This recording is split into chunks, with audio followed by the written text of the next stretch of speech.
that we have not met, my name is Rhoda Wairioko. I'm a HR practitioner, a HR consultant, and I've been working with ICHRP in terms of the training and facilitation. And today and tomorrow, I'll take us through this interesting topic of HR consulting. And I'm sure most of you were with Catherine yesterday when she took you through the coaching and mentoring skills session that started on Tuesday, ended yesterday. And then today, now we are taking the second session of the HR consultant. So I'll be your facilitator for today and tomorrow. So with those few remarks before we start, as it has been our tradition, I'll ask one of our volunteers to just open with a word of prayer. Anyone to just volunteer and lead us in a word of prayer, then we can proceed.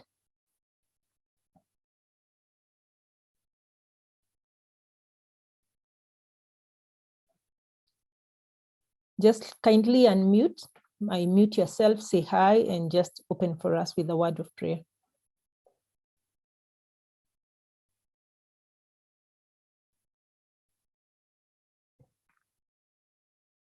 Jane, you can proceed. Thank you.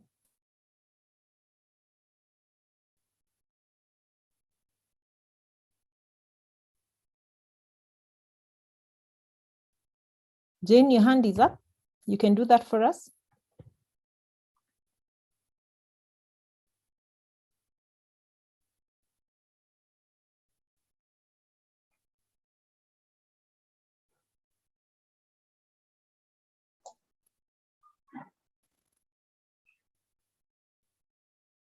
Jane, kindly unmute.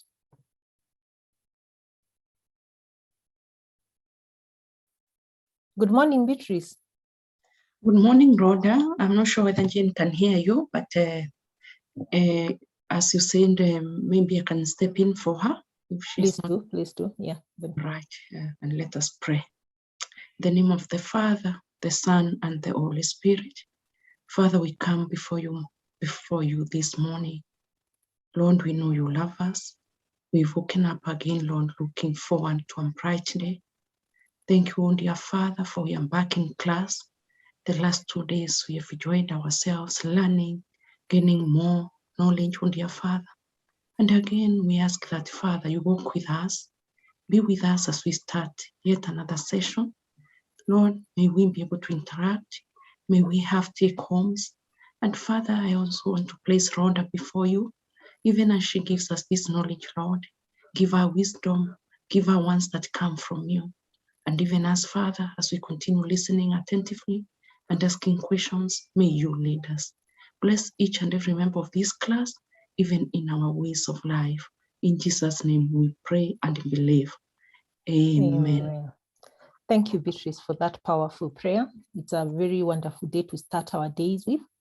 And I see we are not so many. So for the people who are able to maybe be on their microphone, maybe you could just, I'll just call your name, your few, so we can just introduce ourselves so that we know each other, from what field you're coming from, so that we can be able to pick some of the questions and maybe the contributions. Then the rest, I think, will introduce themselves as we proceed. So Jane, I can see her hand is up, but she can't hear us probably. So Beatrice, could you start? Just tell us, we can see your Beatrice. Tell us where you're coming from and probably your expectations of this day. Okay, thank you, Rhoda. Good morning, everyone. Good morning, colleagues.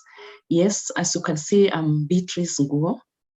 I'm one person who is in development. I'm actually a project officer, project coordinator, been in development for the last many years.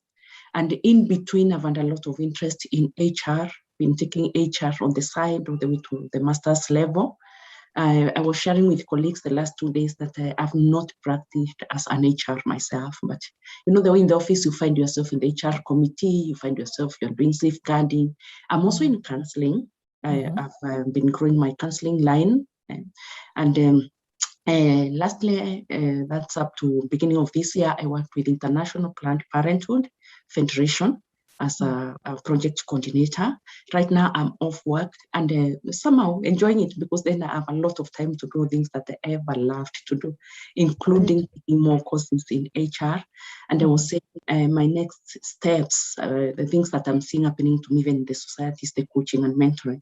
So the last 2 days have really been there. But who knows, maybe as I hear more about the HR consulting, it could be a field I could also give a thought.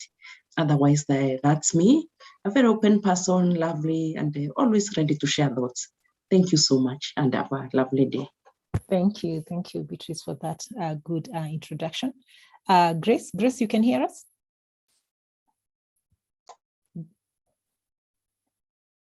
Grace, are you able to speak to us? Probably you can move to Janet Madenge.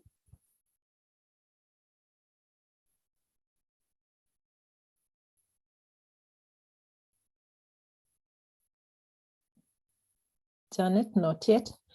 Louisa Mwangi.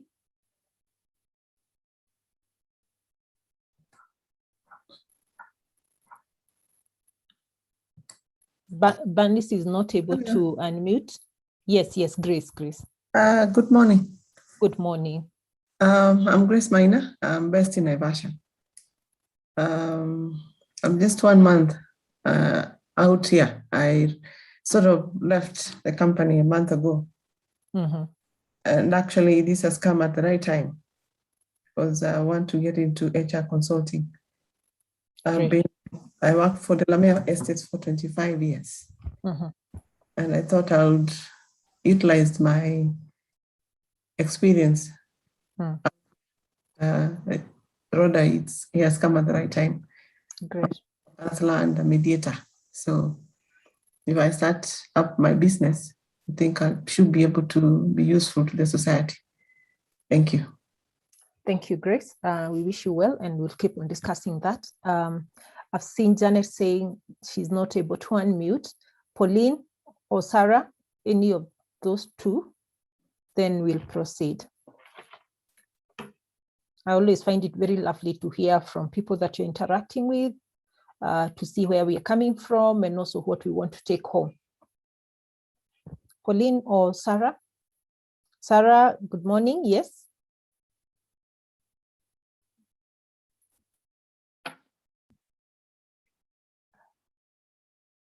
Pauline Karanga said she's in Mombasa working for Kenya Medical Training College as HR. She's not able to unmute.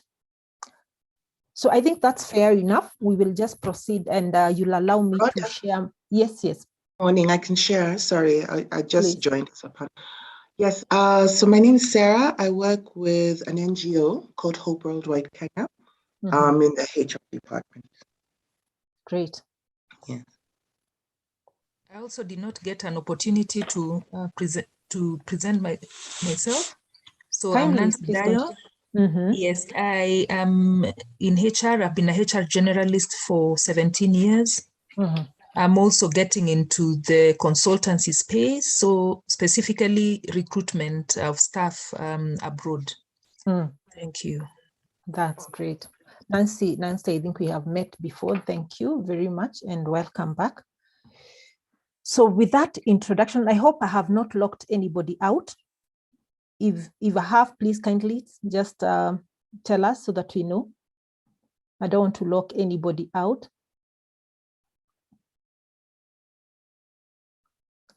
Great, I think we are good.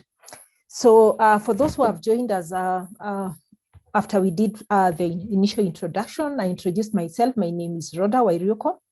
I'm a HR consultant, a certified HR consultant, and also a HR practitioner. I've been in this field for the last 18 years, and it's a field that I've really enjoyed. And as some of you have said, HR consulting is a very strategic approach. You can take any part of it. There are many HR consultants that you can do, whether it's in recruitment, depending with your core competence and maybe what your passion is, because you're always so told, don't work for money. Don't work for a job, work for your passion, so that whatever you're doing, it is the one that is driving you, whether it's training, whether it's recruitment, whether it's counseling, coaching, mentor. It's a very big field that we need to to just find where our strength is and what is our niche. So as I said, and on behalf of CHRP, Mr. Den has said he's not able to join us now. So we will proceed with the opening. And as I said, this is a continuation of what began on Tuesday. We were with Catherine Wamwangi in terms of the coaching and mentoring skills. I know she's an expert in that field, and it must have been very impactful for the things that she trained. And I'm sure she was able to differentiate what is mentoring and what is coaching and how you can bring it in terms of practitioners level in consulting and also in our workplaces, which is called the workplace coaching and also the mentoring. So we did the 2 sessions on Tuesday and Wednesday. And the entire August 2021 series is earning us 4 CPD points, 2 points for the first 2 days, and 2 more points for the HR consulting that we are beginning today. It will take us 2 days from today and then tomorrow, and we'll be able, it's quite a lot of information that we have, and we will continue sharing. So Rhoda, as your facilitator, will be engaging you so that we co-facilitate with you. I know if you were to put everybody that we have here in terms of the knowledge that you have acquired, the many years of experience, we will be having a lot of wealth of knowledge and experience that we can actually share. We talked about collaborative in terms of even networking in the HR consultants, so that whatever you have experienced, whatever you have learned, we all bring it to one pool and we'll be able to network and work together and see what we can turn to. So for the few people who have lost their job during this difficult time of the COVID, it is also another opportunity when you look at consulting, when you look at mentoring and also coaching. Those are some of the opportunities, strategic opportunities that are coming in HR that we had never thought about. We thought HR is going to school, graduating with your degrees and your master's and PhD and all the courses that you have, get a job in an office, which is an 8 to 5 job. But what happens when these jobs come to an end and they're also very unpredictable? What if you're put in a place that you don't feel that you're comfortable, or you're being used for the greater good of what you want to do? What else can you do? So we look at consulting from 2 perspectives. We look at it internally. How can I use HR consulting internally in the organization that I'm working for, those who are already working and are continuing to work? Again, if we hire HR consultants in our organization, which has become the trend and a lot of our activities are being outsourced, how do I manage them? How do I interact with them? How do I measure their performance? Again, if I want to look internally, people start consultant when they are still working, so that you have 2. We always say, try to have many streams of income, so you can still be working. You're doing your little HR consultants, or you're engaging with other people who have been in the consultant so that you're in collaboration with them, or you want to go register your firm and start a consultant firm, then how do you walk that journey? So we will look at activities of what are the available HR consultancies that we have. What is the consultancy process that we have?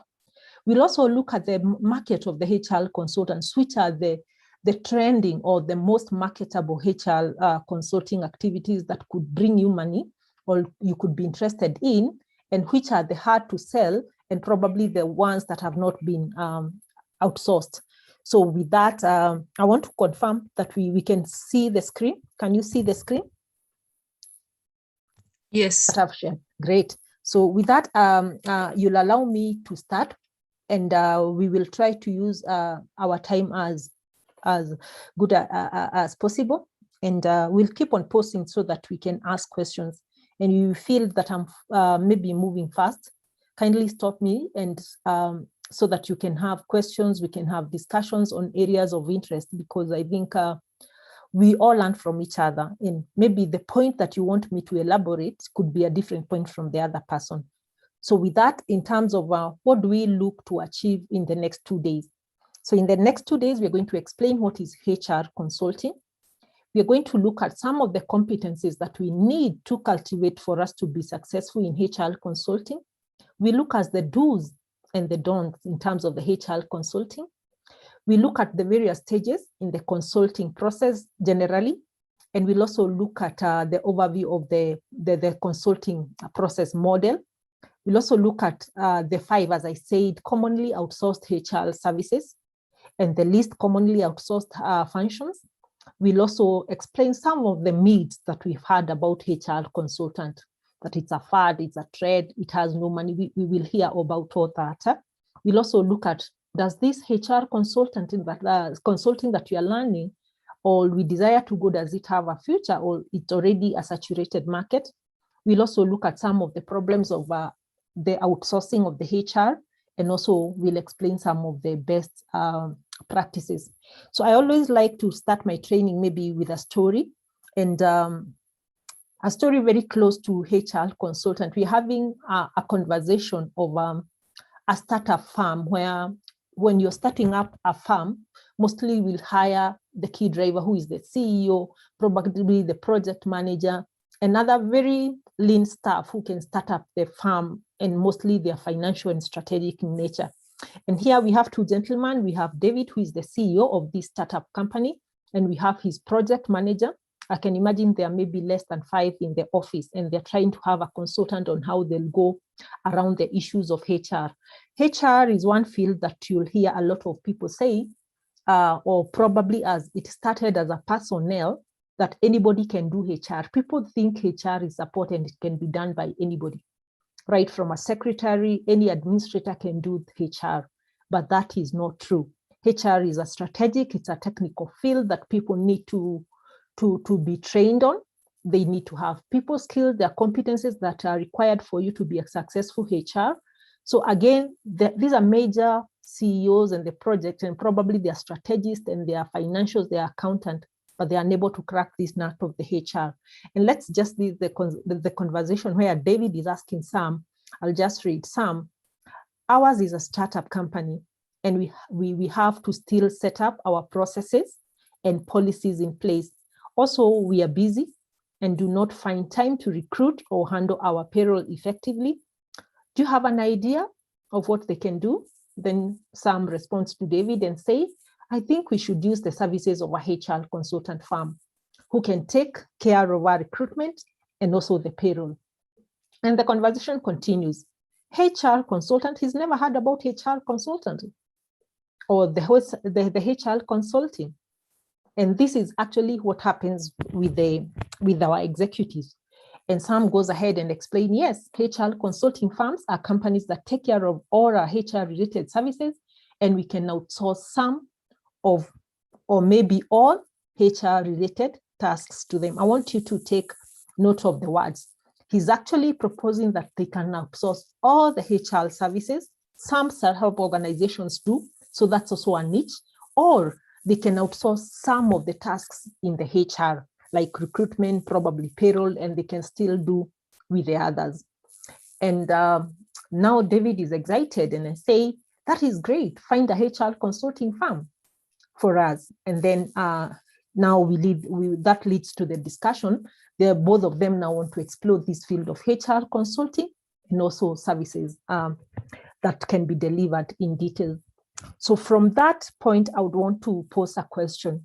From that conversation, we have everybody running to start their own startup businesses, whether it's in supply, whether it's offices, but you'll find they don't have the HR arms. So we've had services where someone can call you on board and say, we want you to be our in-house HR, not as an employee, but they want you to run the HR consulting of that organization off. So if you're a big consultant, you can decide, I'll hire maybe trained HR, maybe graduates who are coming from schools, who probably are jobless. They are in your consulting firm. You train them, but you oversee them and they become part of the staff. But then they'll be drawing the salary from you, and you draw a contract, and for all the HR services, which will be stepping in and out when you're needed, then you are paid as a contract. So let's hear from one of us, or maybe 2 of us. What is your understanding of HR consultant or HR consulting? Any? And also look at the charts. I see some people are dropping. I'm sure Dan will bring them Sheila Hassan says she's a HR practitioner for the past 12 years, about to embark on HR consulting expert. This could have not come. Okay, it's a better time. Someone is also saying, so let me hear from any one of you. I would want to hear your voices, not just chats. What is your understanding of HR consulting from that conversation?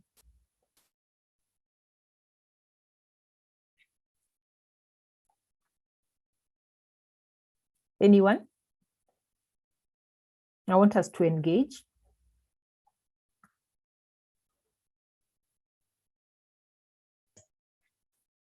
I think it is offering of services on behalf of clients. So these clients could be individual clients, it could be SMEs, it could be companies. Great. Very accurate. Actually, that's what all HR consultant is about. And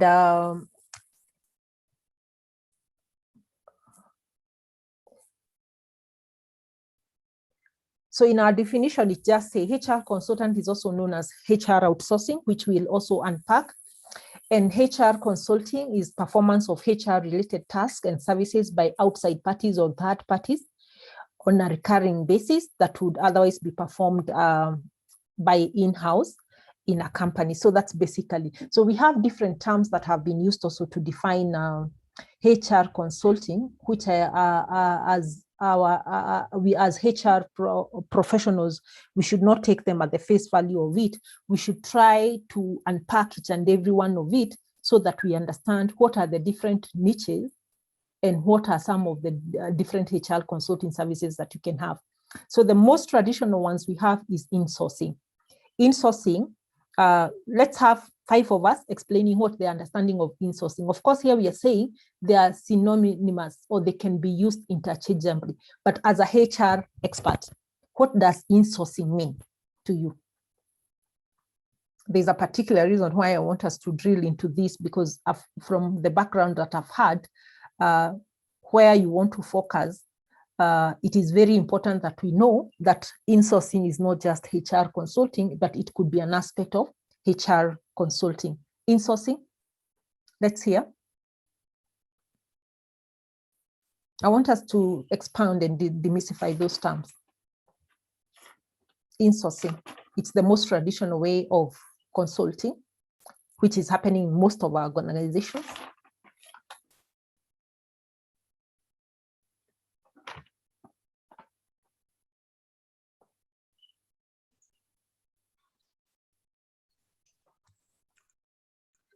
This is when a company uses its own resources that are internal to an organization to meet the organizational objectives. Great. Insourcing is that tradition where you use the internal resources. That could be the employees in the HR department or the employees of other departments to do the HR activities. This could be done in the normal within your salary, the normal compensation that you have in whatever you have in your appointment letter.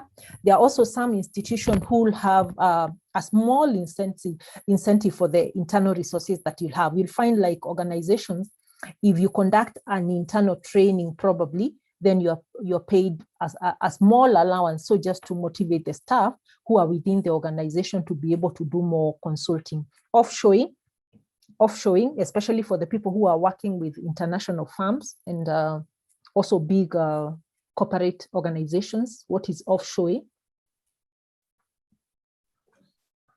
I think this is something that is done in a different country. Great. That is very true. Yes, these are part of the processes or activities. Both it could be operational or it could be part of the processes that is done in another country, especially when an organization is being run and they don't have a registration in that company. I remember like in the big corporate, I used to work for Standard Chartered Bank, and you could see part of maybe the payroll process was being done in India, in Chennai, and we could only do the payroll changes and then send them up. You could also have an organization that is outsourcing some of its materials or part of the raw materials from another country. We could also have the service industries, like where you could find a country is based in America, but in India, they have maybe a market of maybe the Americans in India, and they want to have a call center or a customer service outlet serving only that market. That is what now offshoring. So one thing I also want to clarify about the offshoring is that it can be outsourced or not outsourced. You can decide to outsource it to a different firm, or you can still do it internally, but offshore. Then co-sourcing, I'll just go ahead and explain. Co-sourcing is where you use the both internal and also the external resources to do your consulting. Geo-sourcing, this is a very interesting one. Let's hear who is, there's someone who said they're really interested in international consulting. Let's hear about geo-sourcing. Someone who alluded to that. And GEO, it's an acronym for Global Employment Outsourcing.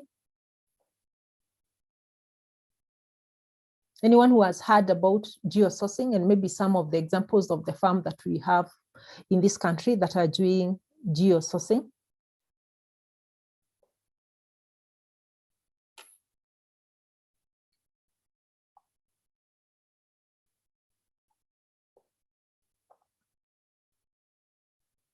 Anyone? There's someone who almost alluded to that. Actually, geo-sourcing is an acronym for Global Employment Outsourcing. And these are services that are provided by international employment company that can act as a legal employer of record.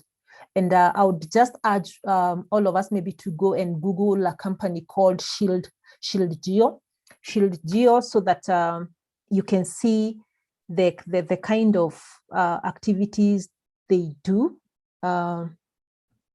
The kind of it's called Shield Geo. Just go and Google and you'll see the kind of services that they will offer.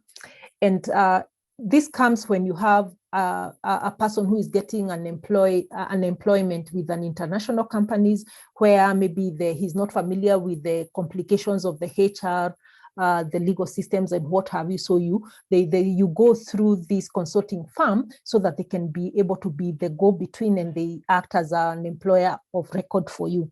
So essentially they become almost like your employer and they are going to help you navigate that international market. Outplacement is also another very interesting field which is not highly practiced in Kenya. Outplacing. I don't know people in the counseling whether they have done outplacing. Let's hear what is outplacing basically.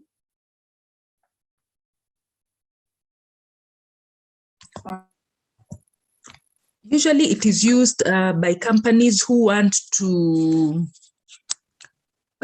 give employment or support to employees who have been declared redundant. So it could be in the form of,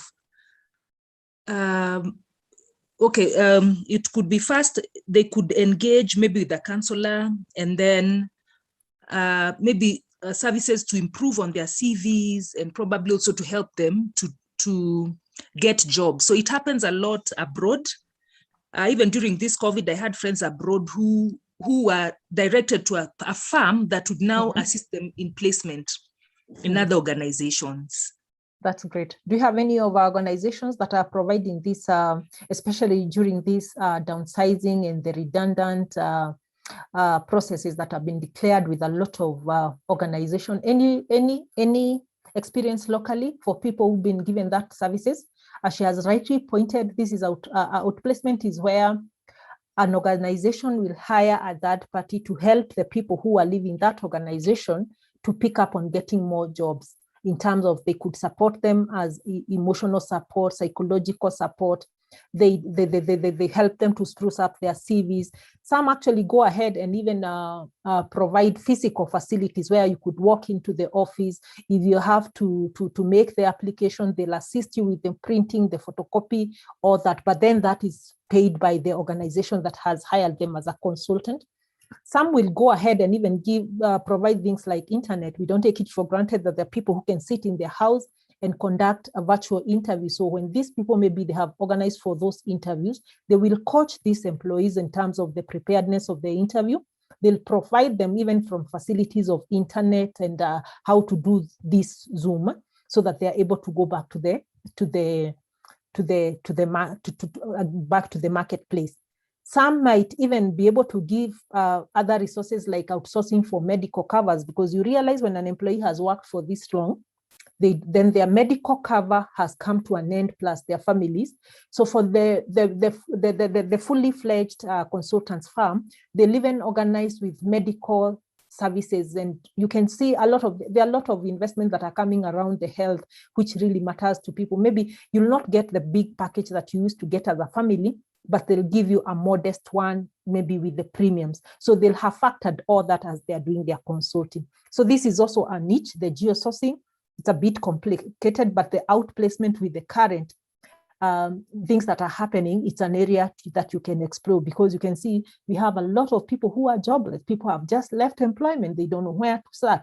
So that's also a firm. But again, we really need to sensitize our firms. We can see this is maybe an organization that is existence. These are some of the services as HR. When you are carrying out this organization restructuring and the downsizing, probably we can recommend to our employers that we can hire such consultancies to continue with us. I know organizations, when we are having the retrenchment, redundancies, or the downsizing, even some of those services like the medical, they'll say, we will continue with this staff being on our medical cover until the expiry of the cover. Probably it has happened in February, but they'll allow you to go with the cover up to the end of the year, because, however, we have paid the premiums. And most of the insurance, the way they operate, they may not be able to refund the premiums. Those are some of the things that you consider.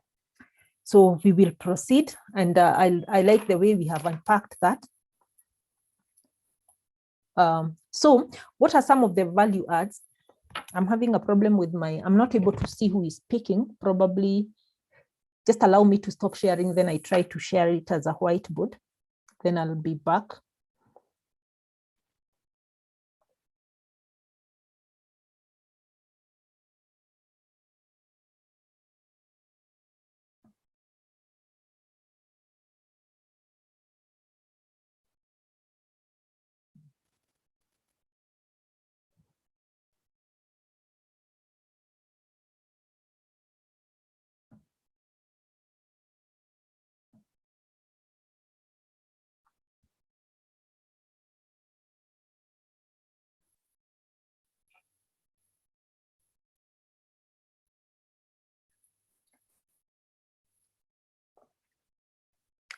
I think that's okay. We can proceed.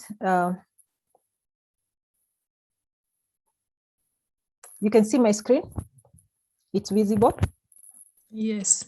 Yeah, that's good. So let's look at what are how HR consulting creates value in an organization.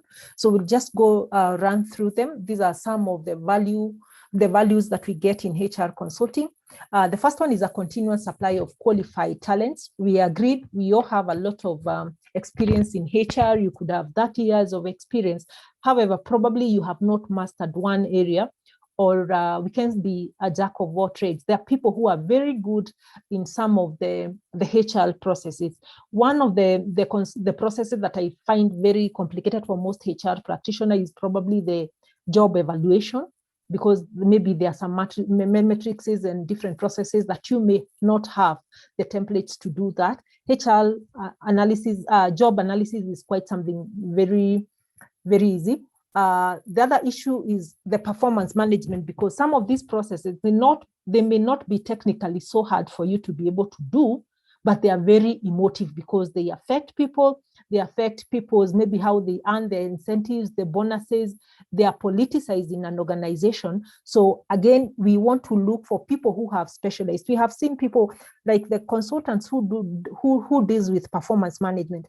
Majority of them, you'll find there are people in planning. There are people in projects monitoring, their strategists, and not necessarily HR. But I've also seen a trend of where a lot of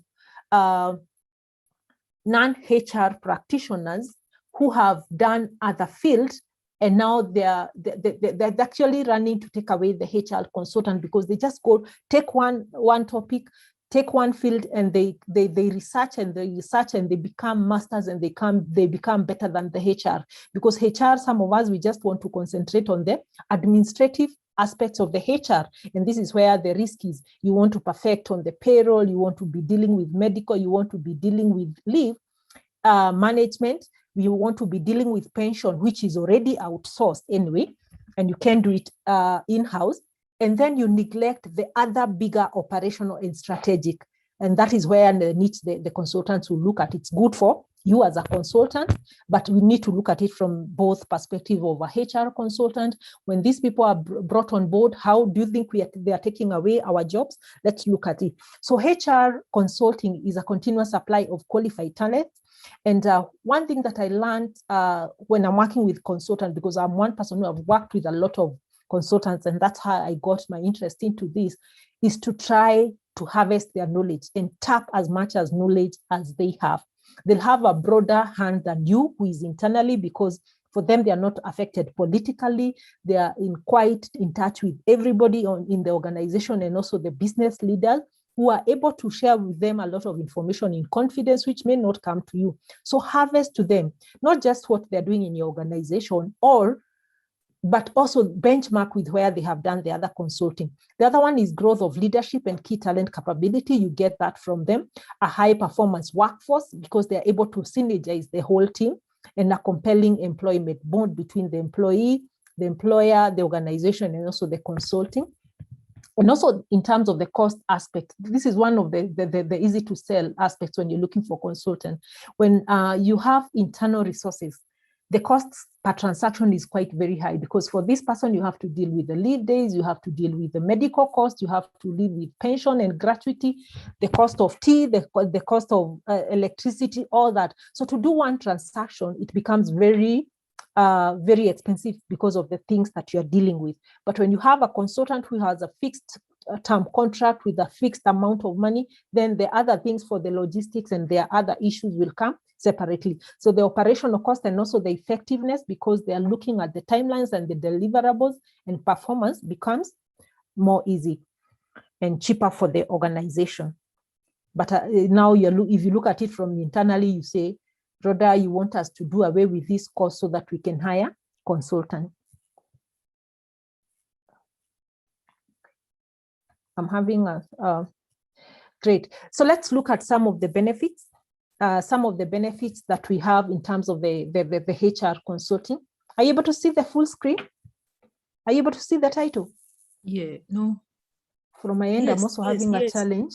You benefits can see the HR consulting. Yes, yes. All right.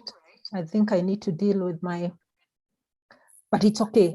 Let's proceed. Some of the benefits we have, just a volunteer to read for us through. They're very easy. They're just about 7 benefits of HR consulting. Then we'll also go to look at the risks. Someone to just read through.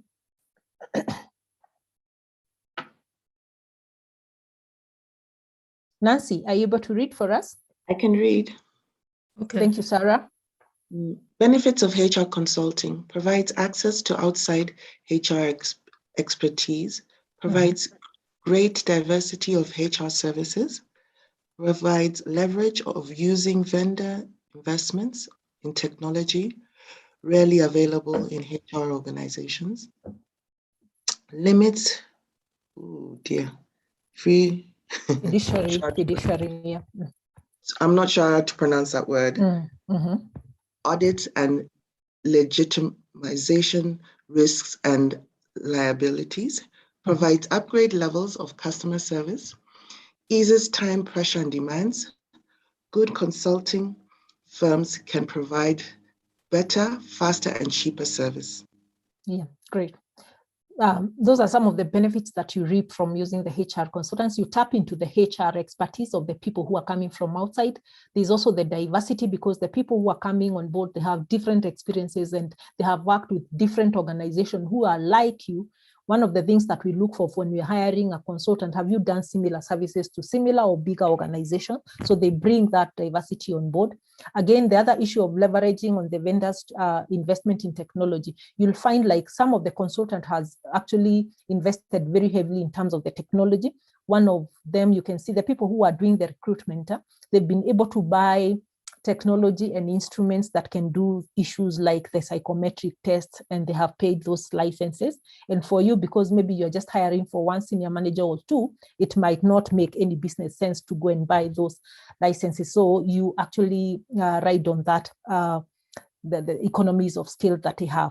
Then because they are able to do their work professionally in terms of the compliance, then you reduce the fiduciary or the issues that are related to the governance, risk, the audit, the litigations, and the liability that are likely to come for non-compliance. Then we also have an upgraded customer service. And then, as I said, our desk in most of the HR offices, we have piles and piles of files. There are issues of disciplinary that you need to do. There are a lot of issues on the payroll reconciliation. So you are not able to give ample time to do the strategic and operational issues. And then we can say they provide better, faster, and cheaper services because they understand. Then we look at the risks. The risk of HR consulting, I'll just read through them. Some of the things and the challenges we have experienced when we hire consultants on board, one of it is some of them will overpromise but underdeliver. Then there's also non-performance of key functions. Some of the functions that we have in HR cannot be outsourced. Can you outsource disciplinary management?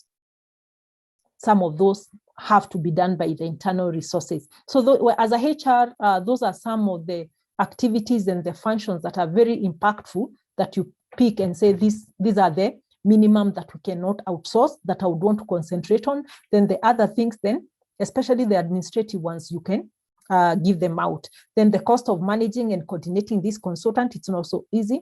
There is also loss of institutional knowledge. You'll come to see how that happens because, as I said, a consultant will come and harvest a lot of information. Of course, we have the signing of non-disclosure, but of course, the information they will pick and maybe the key highlights and the main strength of that organization, I'm telling you as under consultant, that is what they will use to trade with and also maybe to fix other organizations.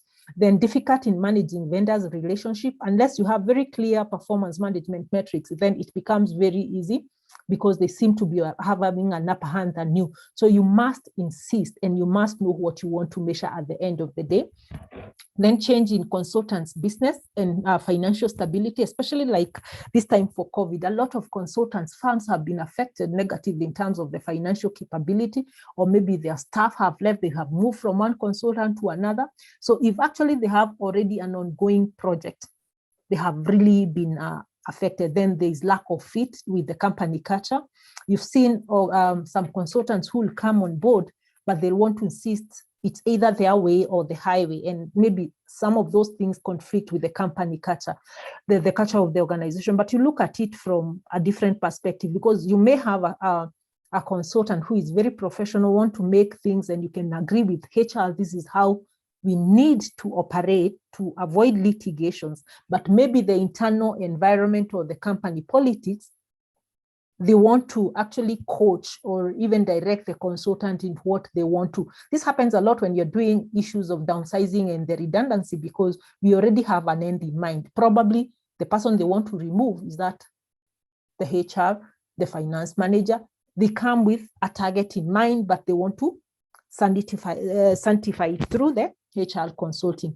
Then organization resistance or unreadiness. This happens a lot even in HR when an organization, probably at the executive level, the board level, they say we need a consultant to carry out this, then probably because of the breakdown of communication, then we experience some resistance internally, maybe from the business leaders, from the HR, or from the staff.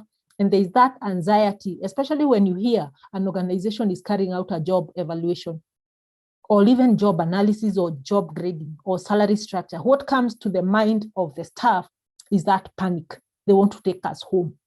So then how do we deal with that as HR? Then we're going to look at some of the outsourcings that we can do in our organization. Apart from the HR, what other activities can be outsourced in an organization? And some of them, I'll say there are issues like the business processes, they can be outsourced. The IT systems, we've seen a lot of that, maybe the call center, of course, we have the HR, sales and marketing can also be outsourced. We have the finance, processes. We have the administrative, and then we also have learning and development, which is training, where a lot of consultants will start from recruitment, they'll start from training and development, where after you actually consult maybe on a job evaluation or probably another business process, you'll see most of the consultants when they're actually doing the closure of that account or when they're in the maintenance stage, they will say, we recommend that your senior managers are trained on this particular aspect.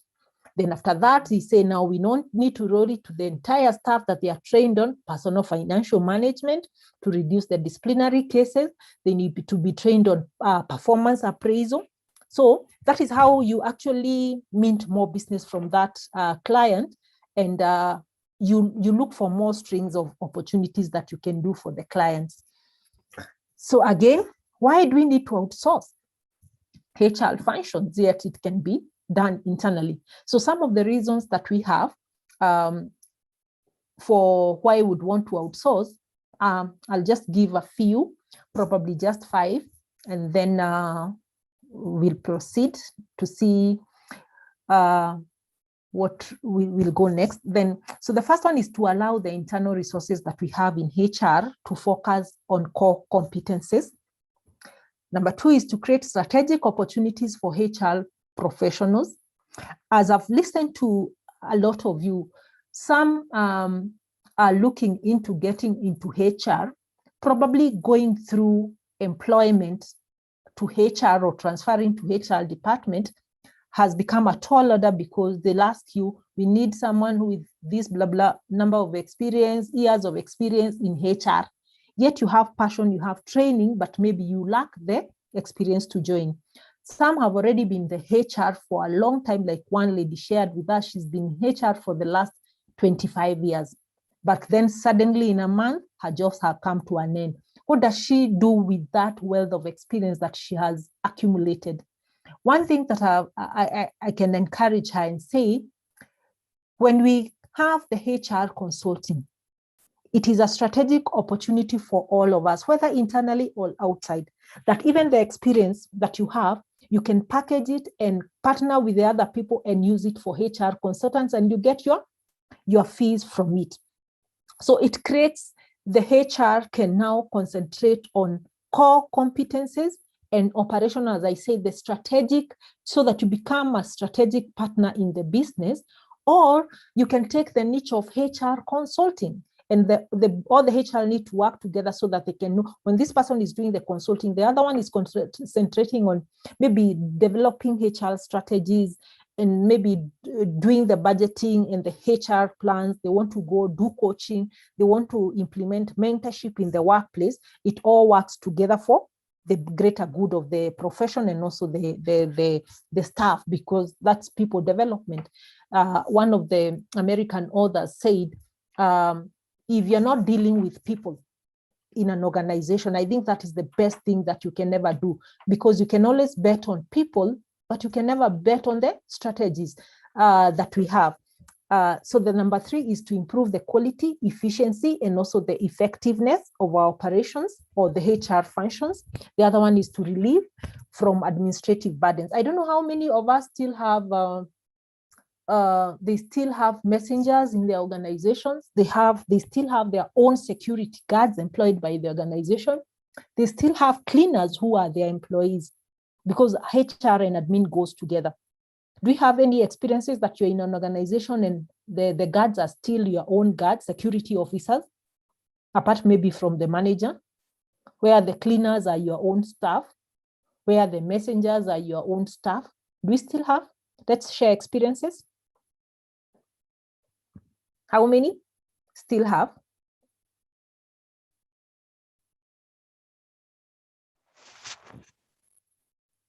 Redemptor. Morning. How are you? Fine. Fine, thank you. Like in our organization, we still have the cleaners, messengers, but like for example, the watchmen, we outsource. You outsource. How is your experience with managing them and dealing with them on a daily basis? When someone comes and tell you we don't have tea leaves, Rhoda, there is water that has. It's quite sometimes it's quite frustrating because maybe you're busy in other meetings, but you have to have a budget for that to sort them out. So we normally do like for 3 months budget and then we submit to sort them out. That's great. So Redemptor, that's a business case that you can do and say, what is the cost? Of course, when you talk about the budget, when it comes to HR, everybody will always tell you the cost. If you do it for them, the cost, I know there is the employment of people at stake. What is the cost of their medical? What is the cost of their pension? What is the cost of their uniform? What is the cost of all that? Versus if you are to get various costs on how much does it cost to outsource these services? Then you do a business case and you can make a decision, and probably because of the sensitivity of the organization, whether it's a business case that can be taken or whether the risks are too high, and you just do a trade-off and see. That's how you become now more strategic. Again, it's also to reduce all the operation costs that I've said. So next we are going to look at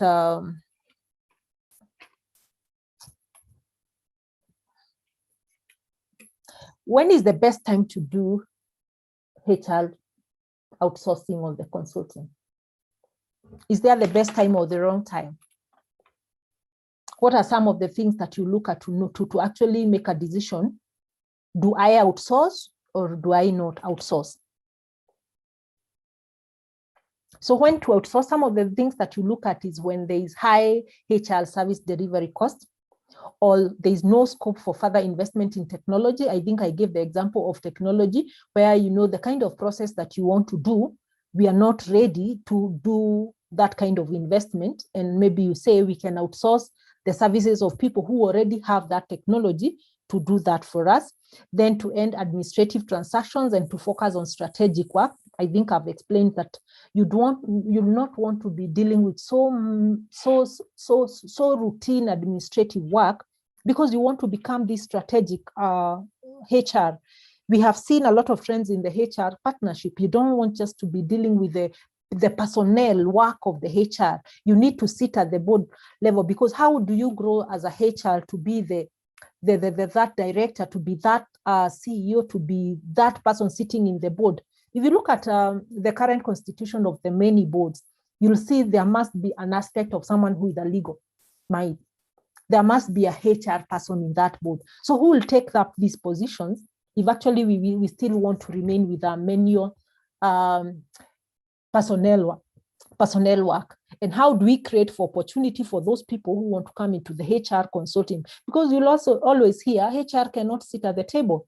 Where are support people? You go to a conference, and when someone wants to check whether the tea is ready, the person they pick is the HR. Do you want to be the girl who is running around, or that man? I think those are some of the things we need to look at. Then when we want to improve the quality of HR services so that we become strategic in nature, and the existence of a strong business case, like the example I've said, that's a business case you need to look up, and maybe other business reasons that may come up from time to time. Then someone maybe could give us, when is not the best time to outsource? Has any of us picked of outsourcing because you are frustrated? This is the wrong time. Actually, you look at those people who are standing there. One of them look very frustrated, and you want to throw in the tile and say you can outsource the services. I would say, when not to outsource, do not outsource just because you are frustrated with the process. Number two, do not outsource as a last resort just because you are tired of everything else. So avoid those errors that are likely to really happen. Let's look at so you told me you can see the entire screen. For me, I'm having a challenge, but at least I understand my slides. So the role of HR consulting, let's have one person reading for us that.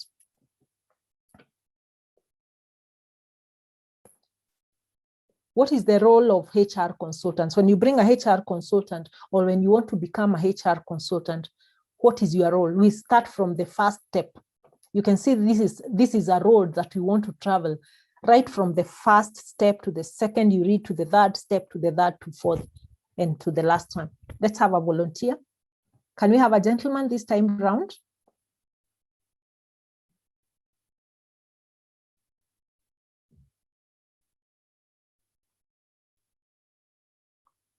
Uber.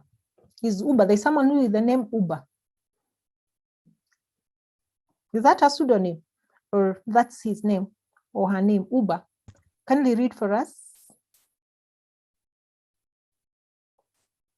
There are people who cannot, I think there are people who cannot unmute themselves. I've seen Agri trying to request you to upgrade him to a panelist.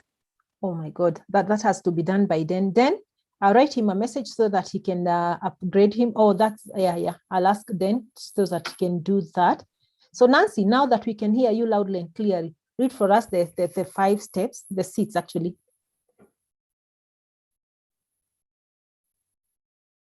You can see the screen, Nancy?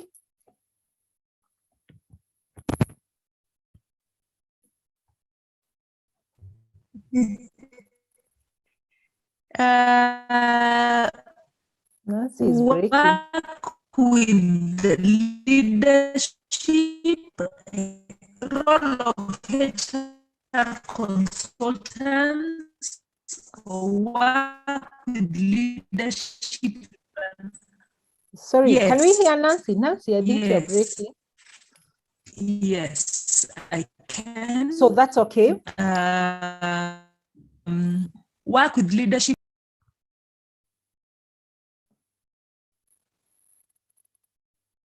We've lost Nancy.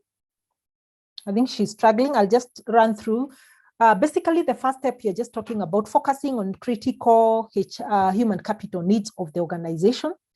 So number 2, they are basically talking like the consultant to be the trusted advisor of the senior business leaders.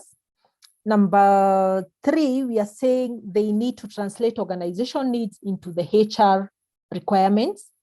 And the 4th point, they serve as a point of contact for the leadership to drive the HR results. And number 5, we say their primary focus on strategic activities and monitoring the operational services. So we are clearly saying the work of the HR consultant should not actually be administrative. Unless they are monitoring the operational services of the organization, they should be able to focus on strategic activities and just monitoring and leave the internal people to do the administrative work. That is when you see a HR consultant coming on board, there are things that they will do and there are things that they will not do.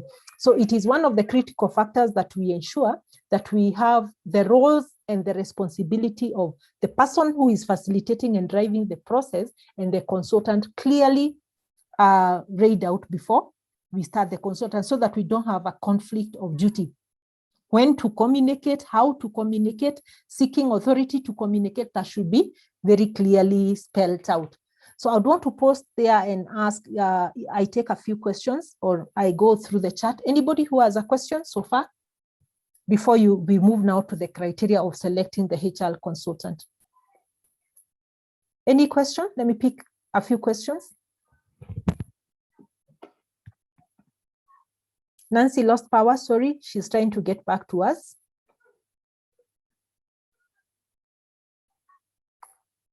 Any question?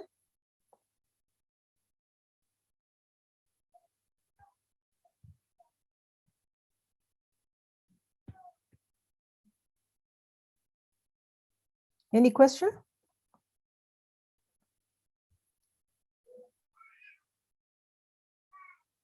So we can proceed, then I'll give another opportunity. So let's look at the criteria for selecting a HR consultant. We have various criteria that we have, and I'll just read through them. They're quite many, but I'll pause for any questions. So one of the criteria that you use when you're looking for a HR consultant, it is recommendation from other companies. So for those people who are aspiring to be consultants, what I would recommend, however simple the task you get from that organization, always ensure that you get a recommendation letter from the client so that you can use it.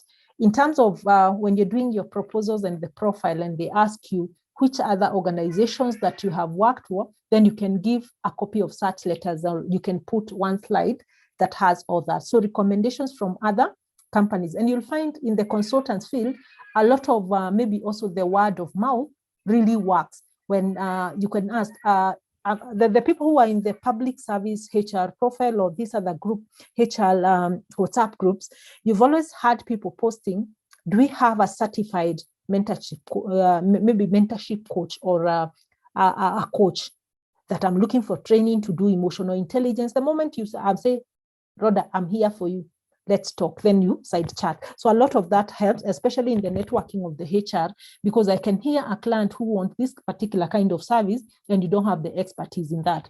The other criteria they use is cost saving guarantees, and then also flexible contract options. When you're giving a proposal, the employer will always look at how flexible are you in terms of your contracts and also the delivery. Then the cost of vendor, I know for those people who have sat in the procurement committee, cost is a factor. So it's also good to benchmark and see how other people are doing their pricing and what are the standard pricing that you have, what are the activity-based kind of costing that you do. Then the proven track record, that's why you need to keep a good track record of the things that you have done. Also the service level guarantee that you are offering them. Then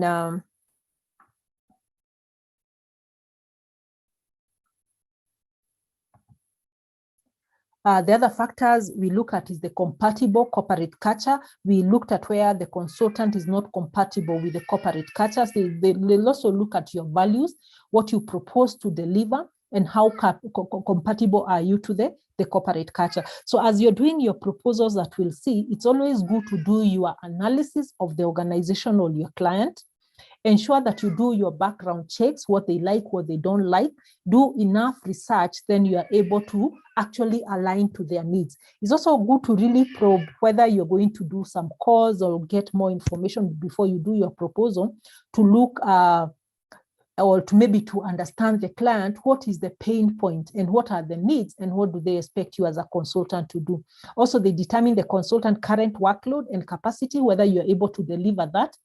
And they look at maybe the competencies, the people you have in your profile, the other experiences that you have, and the amount of workload that you have.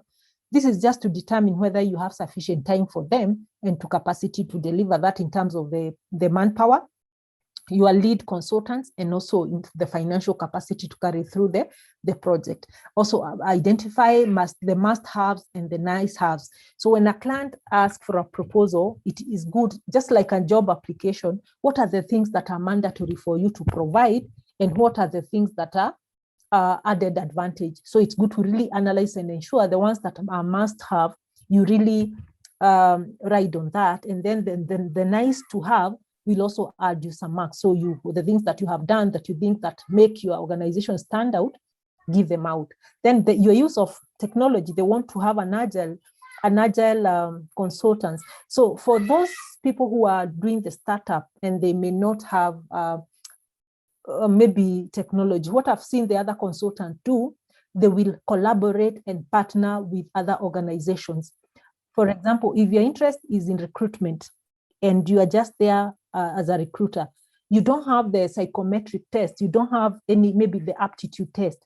Don't say that you cannot do that kind of consultant. You need to get in touch with like-minded, get a quotation from them, you subcontract them, then maybe probably when you're going to do your pitching to these clients, you go with them as one of your resource people, and then you'll be able to work with them. Of course, you'll find in the contract signing term maybe ask for disclosure of any subcontracted, or you can just make a local arrangement where you pay in advance and then you go in as the company. You see the profile, it's your company or it's your profile who is carrying out that job. A lot of those people with those are able to do.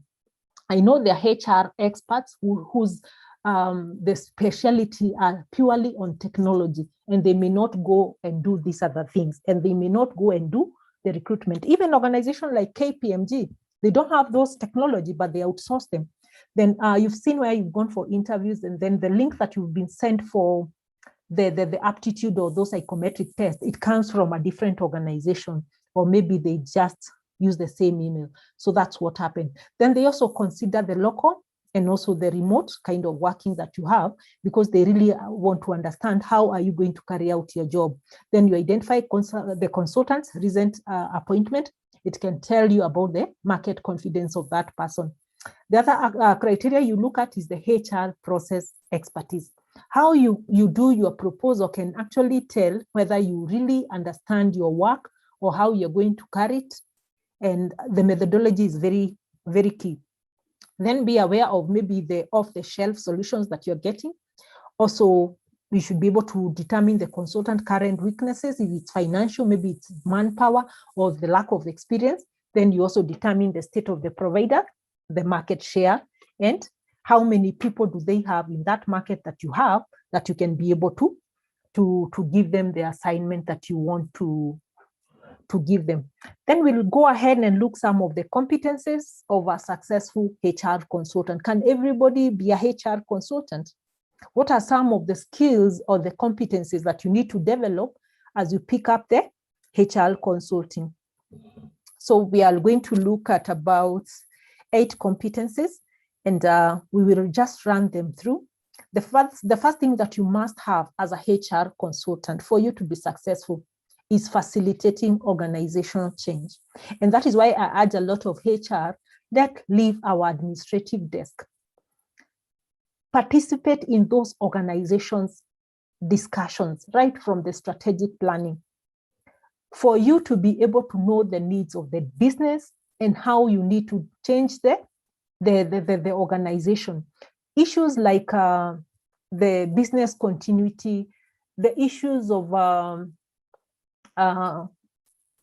business reengineering, these are things that are not HR, but you should be able, even when you're looking for the like-minded people that you want to actually collaborate with as you go into the consultant, those are some of the key, those are the key meetings you need to have and the people, so that when they are going for business reengineering process, at the end of it, actually, I'll tell you without a doubt, 75% of that organization change on the business reengineering processes will be HR consulting. The person who is doing that could be a risk person and have no idea. So they'll do the first bit of the consulting and leave. Now, when you come to the job analysis, the performance management, the way we need to change the people's culture and the understanding, we need to do development. That's all about HR. So that's how you come into those collaborative activities, because for you to be successful, you must understand organization as a whole. They'll not call you to the HR department and tell you this is the payroll. You'll have to look at the organization in its own entirety. Business acumen, very closely related to that. You must be able to have the business acumen. This is not a time you must be able to look at the financial. I know there are a lot of HR metrics trainings and the finance for non-financial. You must be able to look at those financial statements and understand where are some of the areas you can look at. And then client service focus, customer service is key. Organization exists just for client.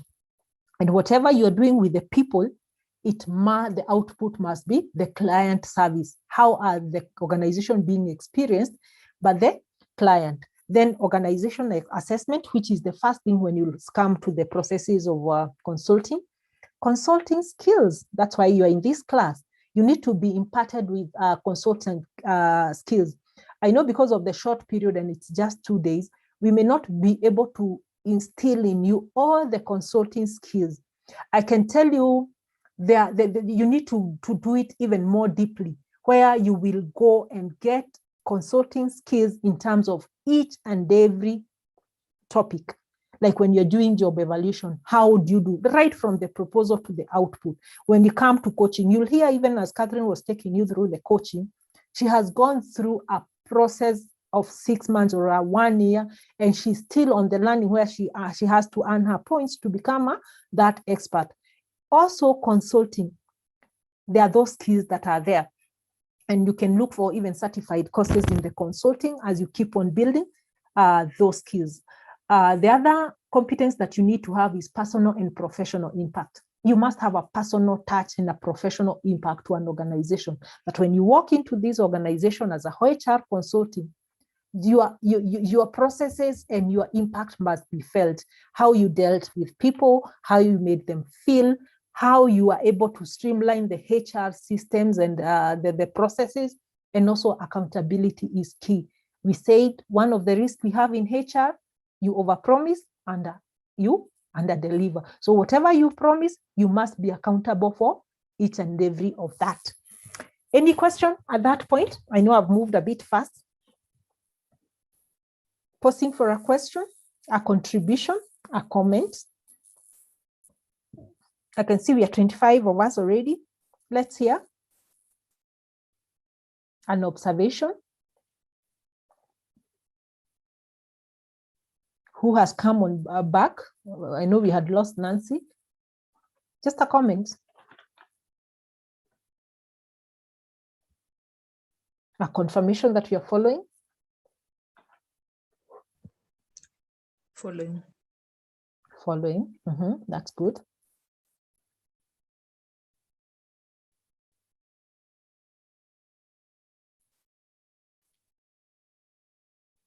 Is it clear?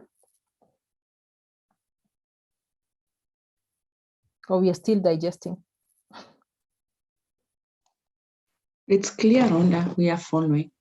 Great. So then, before we look at the impact, I want us to look at some of the do's and the don'ts, the things that we should always do as HR consultants and the things that we should never do as HR consultants. So because of time, I'll also read us through. They are very self-explanatory. So the do's for a HR consultant that we want to become or we must collaborate with the leaders. We are going there as strategic partners. We are going there for business.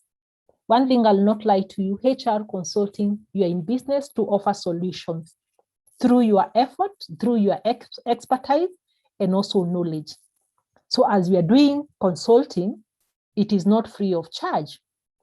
It is the business leaders who will pay you at the end of the day. So you don't go in as a consultant and you want to be a loggerhead and with the leaders and tell them, this is what we don't want you to do, this is what we want you to do, this is our way, this is how it has always been working. So the first thing, I know some of us attended the trainings we had about collaboration, collaborative leaders.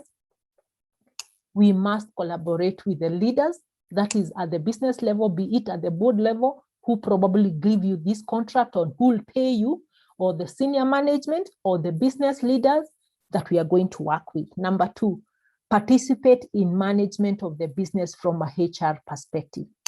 I cannot overemphasize that. You must influence the organization's agenda with regards to talent implications. Then you must provide broker, consulting, and advisory services. What I normally say, your work as a consultant or even in charge of HR, it is advisory. Your role stops at advisory. Provide input to organization to create innovative HR solutions. So you are out in the field as a HR consultant. You have the advantage of interacting with so many clients and organizations. We talked about harvesting of knowledge in every organization that you go. Apart from giving them solutions, ensure the organization has also impacted on you. What are the best practices that you have picked from all the leaders that you have talked to, all the HR that you have talked to, so that when you move to the other organizations, you're not just giving a stale solution. You must be on the trend. You must be innovative and you must give a solution. And that is when you come to analysis, you want to find out what is the things that they are doing and what are the solutions you can give. Work with senior management and HR operations to ensure the new programs, processes are effectively communicated to the people and implemented with the business. Because it is through this leadership that all the things that you have proposed and recommended, they will be implemented through those leaders. And you want to have a maintenance and a repeat business when these are implemented effectively. If actually you leave the organization and those things are packed somewhere to gather dust, I can assure you, you will not be remembered or they will not call you for a repeat business. Provide feedback to senior management about effectiveness of their policies, their program, and the processes that you come across, and probably they might call you back. Coach and counsel senior leaders on issues of personal effectiveness, leadership, and team cohesion so that you leave value to them. Participate in the development of leadership and manage the talent pipeline in the global business unit. support culture change initiative, establish key communication strategies for events that impact on people, and advise the senior managers and leaders on serious employee relation issues and manage risk effectively. You know, as a HR consultant, when you're interacting, you cut across all the hierarchies. So we'll talk to the floor, the shop employees, the shop stewards, the senior management to the board level. The things that you will actually pick along the way in terms of the employee relations that they may not be talked to, it is good to advise the senior leadership about that. Then let's look at the do's, the don'ts. The don'ts. These are the things that you should never do as a HR consultant. And they're just about 6. I'll read through them. Manage transactions either for employees or on behalf of the manager. It is not your work to manage the transactions. Let the transaction and the administrative bit be done by the mine managers or the employees for ownership and accountability. Manage data with the HR information system other than the views and generate reports for analysis purposes. Involve themselves in more routine employee relations issues. When you find their corporate politics and people are fighting, don't meddle. This is their own house, so don't engage in that. Then the other one, don't ask routine inquiries from employees or managers about policies, programs, benefit, processes. Focus on operational and strategic issues. Now you'll be bending too low. And then recruit. It is not your work to recruit as a HR consultant. Other than their involvement in the interviewing and evaluating the candidates to the leaders, whether you'll take the best, you only recommend the organization recruits for their own staff. Then facilitate training or facilitate a new or a revised program implementation. It is the role of the organization and the leadership to facilitate training. That is when you see, when you go for an organization, you have proposed to do a training, you will do the training itself. But in-house facilitation, it is done. That is why you have someone officially opening the training, closing the training. Of course, you may have your evaluation form, but they must own and drive the process. Because after the training, it is them to actually pick the things that they have learned from the training. So those are some of the things. Any question on that? Any question?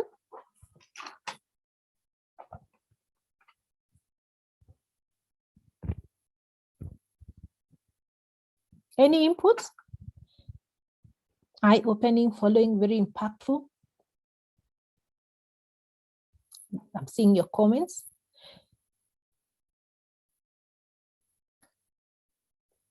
Great, so I'll continue. The impact of HR consulting on companies. So I want to look at the impact in two folds. I'll look at what is the impact of HR consulting on the organization that is consulting, that is the company you're working with. I'll also look at the impact of HR consulting on you as a HR profession or the HR profession, probably on the ground in the organization or as an individual, the people that we have in this forum. So let's start with the company. The impact of HR consulting in companies, they are as follows. They are just about seven or eight actually. Yes, so the first one that we have, internal employees reaction and resistance.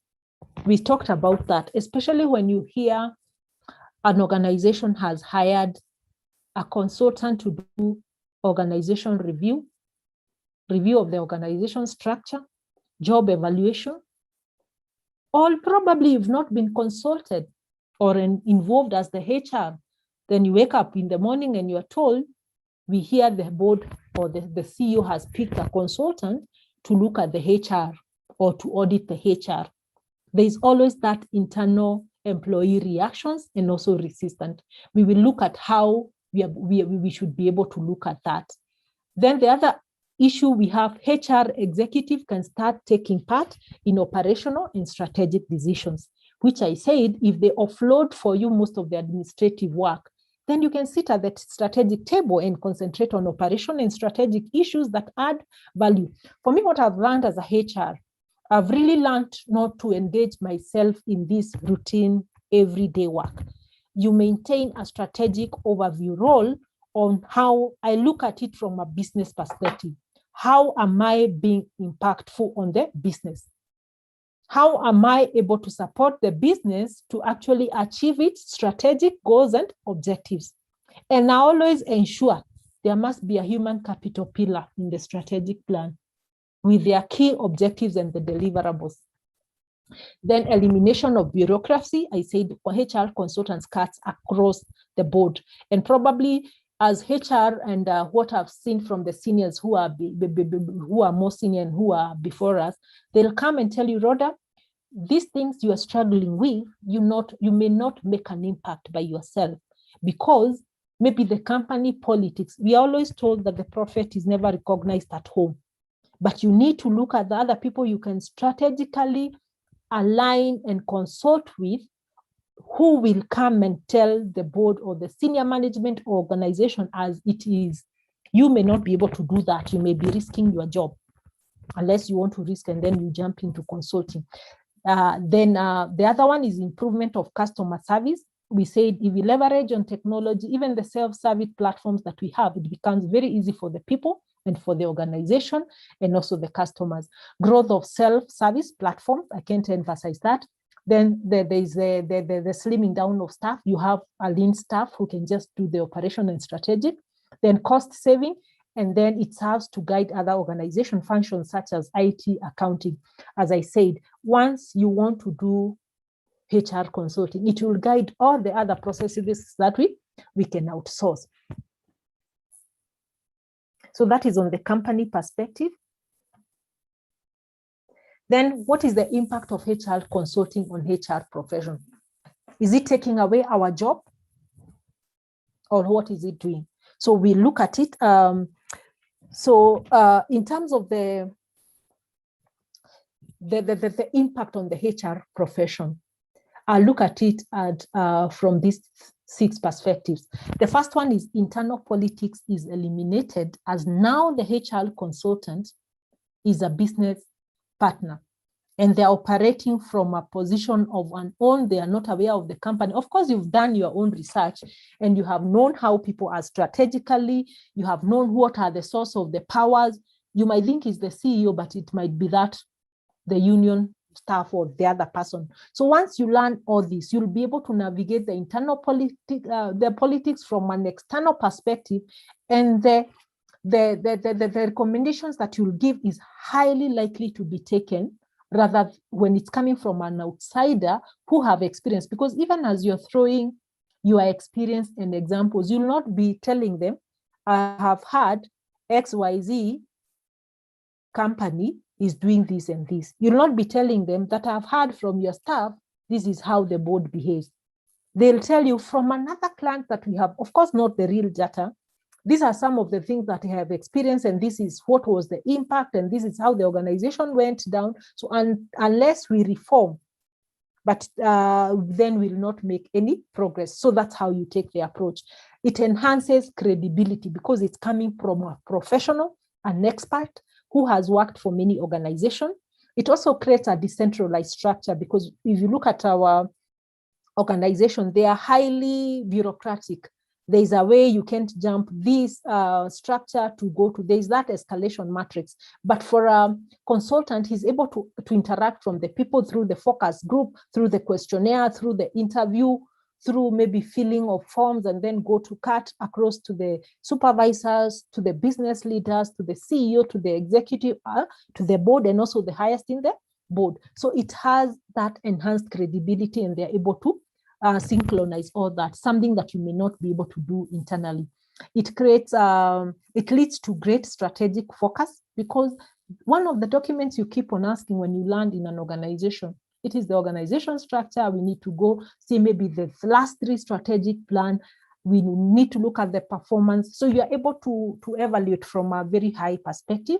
Then internal HR is at significant disadvantage in cost per transaction. I think that I explained the cost of all these other things because of the associated and the people management welfare activities. And then there's a move to customer service culture. Then continuation of that, the HR becomes more transparent and visible as organizational functions. We've had backlash, of course, from our staff, especially even the people who have been retrenched, disciplined. There's a lot of blame game from the HR. It is Rhoda. She always have a beef with me. I explained to her this, she didn't understand. This office has always been a target. There is a perception that we are not.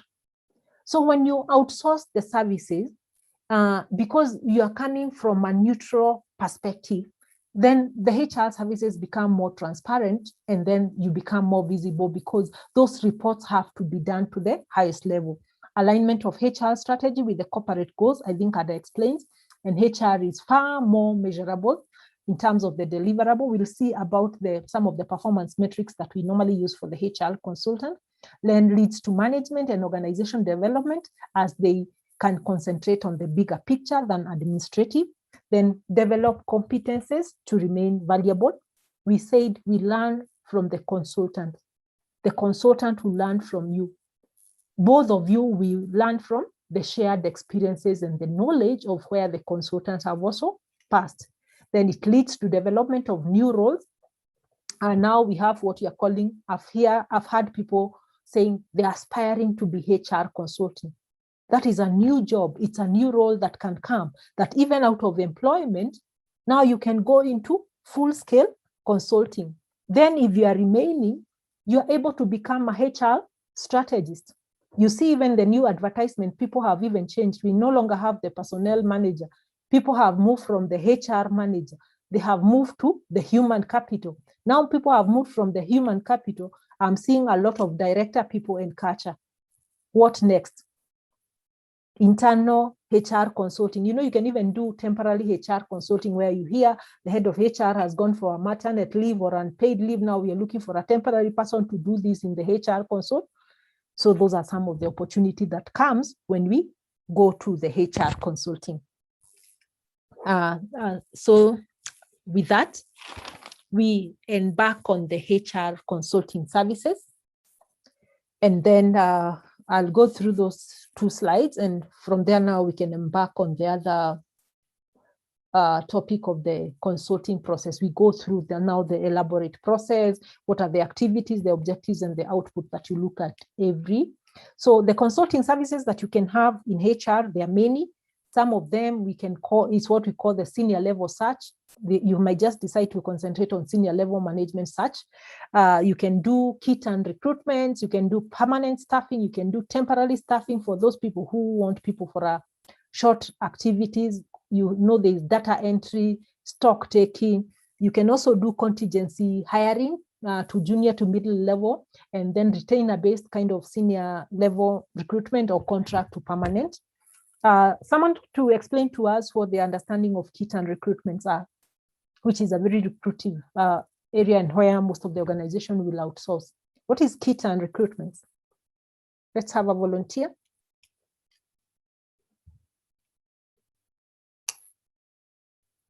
What was the first word you said? Kit and. Kit, turnkey. Oh, I saw turnkey, sorry. I said turnkey recruitment. Turnkey recruitment. What kind of recruitment is that? You can see the screen. Yes, you can. I'm referring to this turnkey recruitment. I said as HR experts, we must be able to demystify and unpackage all these terms. This could be your area of focus. Anyone?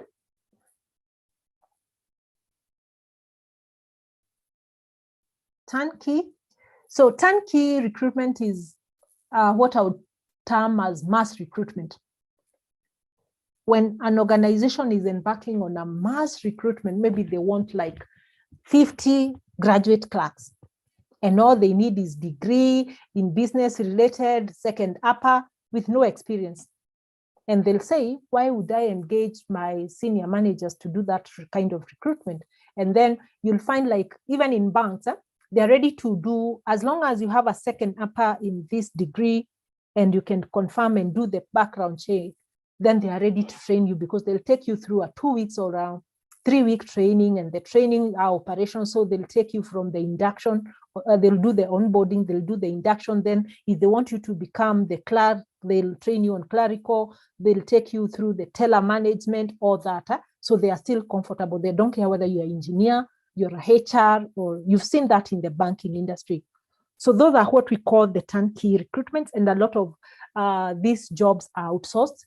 If you look at maybe the startup of an organization or even a supermarket, these are the low-hanging fruits that you can do. A supermarket is coming on board. I think there is ongoing with the Naivas. Is it Naivas Tasks, where they want to recruit 50 or 100 shop attendants. So this is a very easy consulting niche that you can have, or an activity among the others, because of what you need is to look for a way to advertise those activities in social media, whether you want to do them on the newspaper, you do the quotations, you can get as many. If I was to look for an interview panel in this training, I'm sure I'll get those who can sit in 2, 3, 5 days and do the recruitment, submit the reports, do the background check, and you're done, and you get your check. That's clear? Then the others, we have training and development, like what we are doing. We have team lists, where I know in one organization I was working, and one of our clients that we were serving was now currently Isuzu East Africa. And actually, those are many, many years ago, I think 17 years ago. So when you are doing the maintenance work and the cleaning activities, the client came and said, I like the way you're doing your work. If we asked you to give us 100 Form 4 leavers to come and do stock taking of our spare parts, and we ask you to do it in 5 days, are you able to deliver? And we said yes. Then they say, how much do you want to charge? And then they could, the agreement that we did, that was back in 2003, is they said they are ready to pay these Form 4 leavers an amount of they'll pay us 2,500 per day. They'll provide transport from town and back. They'll give them the 2 teas, that is the 10 and the 4 o'clock, and they'll provide lunch. Then you go look for those people. Then we'll pay you. Then you tell them, now to do all that, I'll also charge you an administrative cost of about 15%. Do the math. When we went back and I discussed with the board and the boss, and I told them, this is a very good opportunity. Though this is not our core competence, but I'm a HR, and we have a lot of recruitment firms out there. If you talk to them and you tell them, from your database, I want 100 people with Form 4 certificate and good conduct, period. That's all what I need. And I need them within 4 days, and you deliver them to my office. They go to a waiting bus and they park. And we tell them, we'll pay them 1,000 per day. That is 2003. That was a lot of money for a Form 4 who is at home. You know what that means. So you can imagine the company, of course, has loaded the VAT, was able to earn 1,500 per one of those participants. The transport is free, lunch is free, and all that. And you pay them, then you shake hands.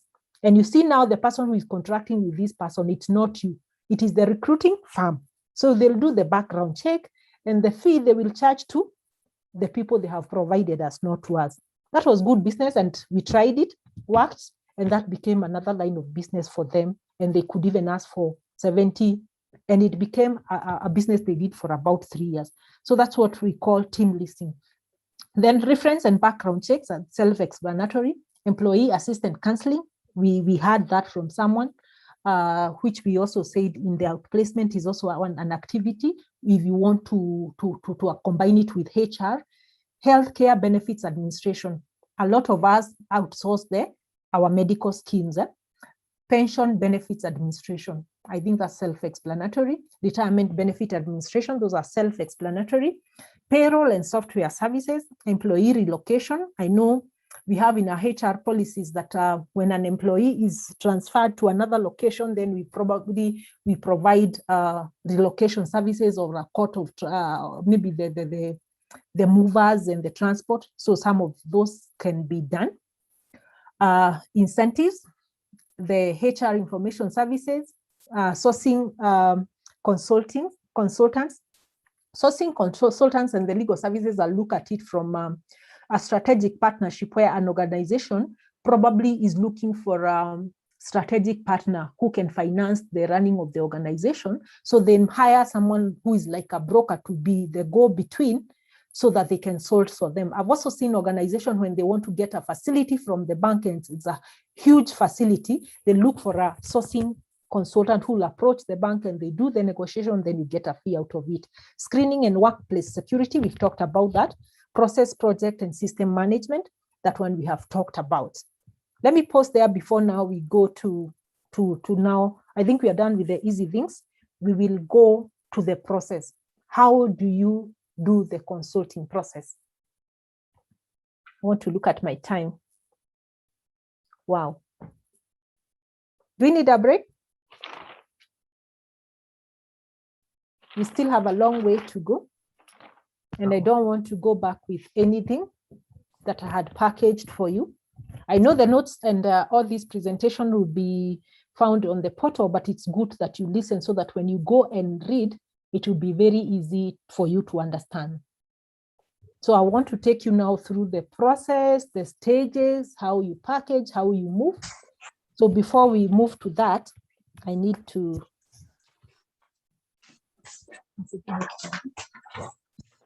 hear from you. Yes, Rhonda, thanks so much. Again, as I've seen even in the chats, this is very informative. You've been raising around collaboration with the management. And I've seen in very tough times, as you said, maybe during when an organization is going through waiting time, like for me being in the development. Just a minute. Nancy, kindly mute. Yes, go on, British.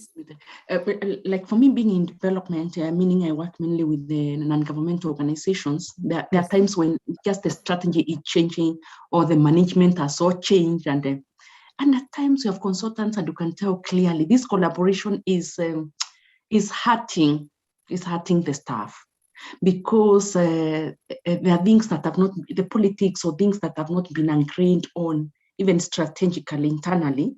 And you can see it's like consultants have been hired to actually push this down on the staff. What do you do about that? That is very true, Beatrice. We will look at, I think as we go, I think it will be tomorrow, we will look at some of the things that you can do to minimize those risks, but those risks are always there. And that is why we can see these things we have to discuss, because they are realities.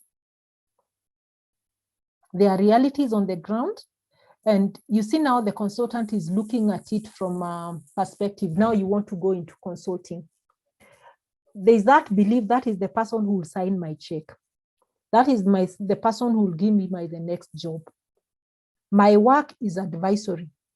We have seen where even consultant has been told to change the report to suit them. They will not come to you as the head of HR or the director HR and tell you the board has instructed me.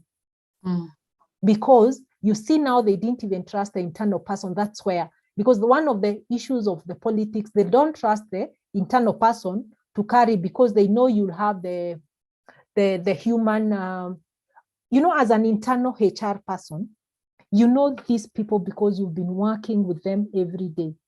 You know their families. You are so entangled with them, even emotionally. So that is why they look for a neutral person who has no connection, who can make these hard decisions. And what they will always blame the HR, you don't understand where the business is going. But you need to be there to tell them this is the risk of doing this and this.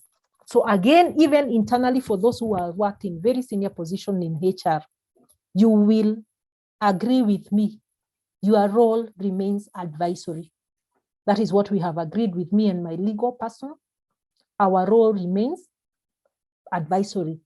And I always advocate, when you're giving your advisory, give it in writing so it remains. so that in case of any liabilities rising and any risk coming up, they will not come for you. For those who are in the HR industry, you will understand that we all now have the practices licenses which can be withdrawn. And without even that license, you cannot even go to consulting. And you cannot even do such a training without the approval of the professional body.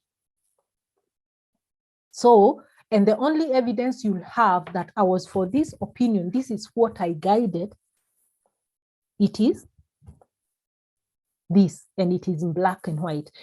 Especially when we come, you know, the issues, then the processes that have to be followed even in redundancy, and they must be followed, whether it is advising or sending notices to the labor office, those you must not. Then I think you'll also need to be looking at what is happening in the legal field and the court rulings that have been done.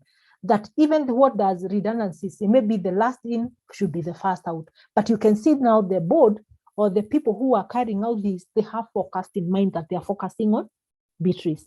I'm a firm believer of giving you advisory. Your role is advisory. The decisions and the policies are left with the board. Thanks, Rhoda. And but we will look at, I will look at the communication, because it hurts both the HR and the staff, actually. Okay. The HR is at the center of all this, because at times we may not communicate to the staff, we may not communicate it to the HR, you also hear it from the consultant or from the corridors. So those ones, we look at them. I think it's one of the activities we look at tomorrow. Okay, thanks, yes, Rhoda. I'll wait for that point, because actually what you find in the field at times is completely different from what we preach. Thanks so much. Ground it tofauti. I can't agree more. So with your permission, Hadas, do we take a break? It's 10:20. I can tell you where I've reached is we are just a third of what we are supposed to cover for today. That's why at times you can see I'm moving fast, but I don't want to leave you hanging. Can I hear? Do you take a break, or if I don't hear, then I'll continue? People are saying that we continue. Okay, that's good. So I'll try to be very, I may not read word to words, but I want us to understand. When I look at the consultative process, let me minimize this so that I'm able to see my full screen.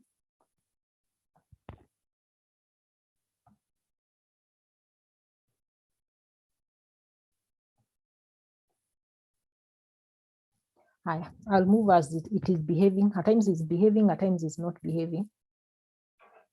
So I'm looking at the consultative process in terms of the five processes. The first one is to assess. You need to assess. The second one is to design. The other one is to propose. You do your proposal. Then there is implement, and then there is also measuring. So we'll go back to the first one. What is assessing? Assessing, we are just asking and getting the root cause of the problem. You need to understand what is the pain point for this client. And for this, we are saying, don't just, when you go to an organization, they might just go and tell you, this is what you are suffering from. Don't just accept a quick answer, because they may be trying to maybe pass or do whatever they want to do, as Beatrice has alluded. So it is always good to collect your data, use the data to understand the root cause of the issues they have, and use the probing method of asking great questions. So you must be able to come up with questions that will actually drill down to what you want to get. So that is the assessment of the organization as a consulting. The other thing you need is to design. The design process means you look at the alternative solutions and the leading practices that you can have. Then you design a solution that has rationales, and it has both the benefits and the negative. And you see, you have various options that you can take. Then the proposal is like you create a compelling story as why this will work better for you and not this other one. And you also define what they expect, the organization can expect to see from you as a consultant. And you also need to be clear about the pros and cons of what you have evaluated and what you want to propose. Then the other one is to implement. You implement through test and the pilot first, if possible. If not, then you just plan well and execute your whatever you have proposed for consulting flawlessly. Then you listen, look at the processes, and then you seek feedback from the people you have served. And then after you implement, there is always performance management, which is measure. And how you measure, you gather data on the impacts, and don't be afraid to fail or maybe to change the processes that are not working well. Don't sweep anything under the carpet. If you see this is not working as earlier as you thought, always tweak it or rectify it. And then you share the results of what has come out, and you institutionalize the learning for continuity of what you want to do. That is what I'll cover in all that. Then we will go back to what we are calling the HR consulting capability framework. When you are going into consultants, what are some of the, I would call it the anchoring values that you need to carry? And probably, what are you trying to achieve at the end of the day? And what are the activities? What are the roles? And also the responsibilities.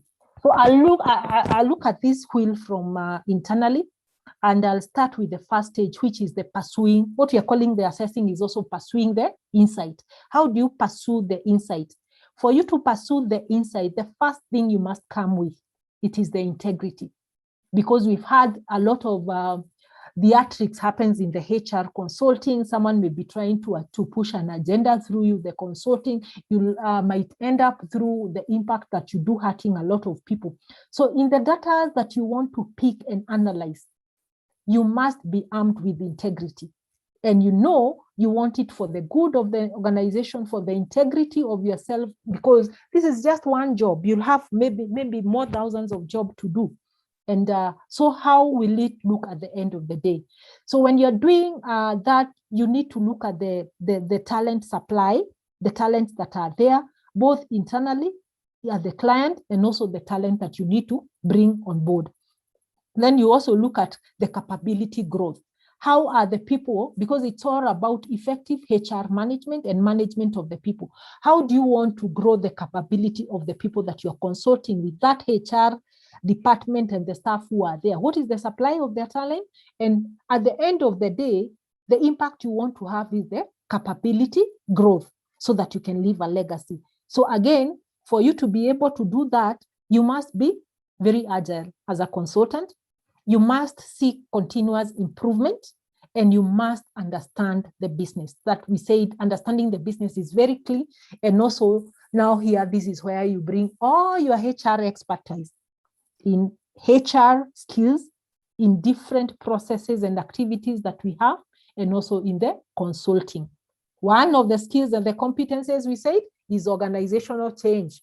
Collaboration. I think we took 2 days to learn about collaborative management, and we see how we could be able to do that. Then the other thing you want to do after you pursue now the insight, you need to engage with the business. Business engagement is very key. In fact, these are 3 pillars: pursue insight, engage the business, and then you deliver the value. You cannot deliver without pursuing the insight and engaging the business. So in terms of engaging the business, what do you need? Teamwork, both from your team and also from the leadership and the people that you're working with in the organization, be it the low-level staff, the business leaders, the board, or the senior leadership. And what we want to create after you now collaborate with all these and you have worked as a team, we don't want to leave the organization worse off than we found them. We want to create an employment bond for everybody. We don't want to leave the employees disfranchised. We don't want to leave the leaders with a bad taste in the mouth that this consultant, I don't even know where they came from, or they failed in delivery of their. And also we need to have a high performance workforce that we are going to leave behind. And this we can only achieve through active engagement at all levels, and also trying as much as influencing. You remember the other time, I think the few people who attended the symposium, we talked about the collaborative and also how to influence the people, the power of influence. And that is the only way you can engage, because you want to have a fruitful engagement. And finally, deliver values. And this, you can only deliver value through people administration, being accountable, and being excellent. So let's look at now we'll go to, that was the consultative process, being consultative, engaging everybody. But now let's come down to the consulting. After now you become consultative. Let's look at the consulting process. The consulting process also have how many stages? Those are 5 stages. And let's have someone read for us, apart from Nancy and Beatrice. Another volunteer to read for us the 5 stages. Morning. Good morning, Agri. We are happy to hear from you. We had really looked for someone to talk to us in that base. Yes, but do I start from the top? From the top, that's evaluation, yes. Evaluation, commitment, engagement, closure, and maintenance. Great. So those are the 5 stages that I want us to write down. Stage 1 to stage 5. Those are the stages of consulting process. So in each of these processes, here I'll have to force you to talk now before we go, because I want to look at each and every of that stage. I'll look at what is the objective of that stage, what are the activities that goes on into that stage, and what is the output at the end of the day when you say evaluation. So the objective, the activities, and the output. So those are very simple terms, evaluation. And it's very closely related to what you remember we had in the consultative. So you evaluate. Here you are trying to gather all the information to ensure all the factors of this consultant's business are considered. As a consultant, you want to look and say, is this a client that I want to engage with? Are their culture or maybe their goals related to or maybe are my values related to that organization? Is this an organization that I want to associate myself with or not? Before I do my costing, is this an organization that I want to engage my resources? And do I have the capability to do that or not? So this is the kind of discussions that goes into it. Then once you have evaluated, you do the commitment. Probably you say, yes, I love what I've seen and I want to continue with this consultant or not. Then from there, you engage all the gears. The middle one is where now the rubber meets the road. You engage your teams, you mobilize your team, your facilitation, you engage the plan, and you do everything. This is where all the consultants' work happens. Then after you are done with the business, then you can close. We'll see how do you close a consultant's assignment. And thereafter, we will see maintenance. And why do I need to maintenance? Do I have to maintain? If I close and I have a closing meeting, that is done for me. So that is the stages we will look, and we look at it in very elaboratively, but I may not go slide to slide. So we start with the evaluation. That is the first stage, but make sure you follow the way they are coming. When you come to evaluation, as I say, the objective is to ensure that all factors related to the opportunities are considered prior to committing your resources to propose for the work. This determines whether the client is one of the delivery organization is willing to be associated with. I think I've explained that. The activities that goes into the evaluation, you can just take them in point form, is high level lead qualifications. You're able to determine what qualifications of the people do I need in my portfolio. Do I need an analyst? Do I need someone who is an expertise in job evaluation? Do I need a trainer? Do I need someone who can engage with the board because they have worked as a board member, they have corporate governance, and they are well-respected figures in the field that when he talks, now the people can listen. At times you have to engage such people. I've seen where you've been called for a consultant, but maybe you think if you hire someone like a Martin Odor and you're able to actually pay him, or such a person who has been a CEO in an organization, whether to just give a 2 hours talk and they deliver the message that you want, are they willing to come on board? Client organization analysis, you just analyze the organization. That's why we said you must understand the organization. Then you develop the approach that you want to take. Then you assess the opportunities. Apart from this job, is it too small? Are there opportunities in this organization that I can build in? So those are the activities that comes in the evaluation. Then what are the outputs? In fact, in those slides, I'll be concentrating more on the output. At the end of the evaluation stage, you want to ensure that an approach to the potential project has been developed. You want to have stakeholders identification. Who are the people behind this organization? Who are the people I'll interact with? What are the people that I need to engage or that you have identified, or the stakeholders? Then what is the scope and the objective of the whole assignment? Then what is the initial effort and cost estimate? If I was to take on, like you remember I was talking about the turnkey recruitment. If I was to take that assignment, how much manpower do I need? The man hours, the time, do I need office space? What are the costs? Are there travels that are likely to happen? Are there background checks? So you get all that.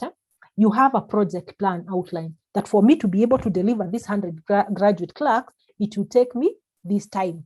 Then you do, what are the skills requirements that you need? Then what is your staffing approach? Am I going to outsource?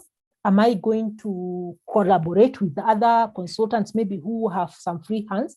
Then you outline the value proposition. At the end of this recruitment, what is that value proposition that I'll be able to put to the client? Then what are the other potential benefits?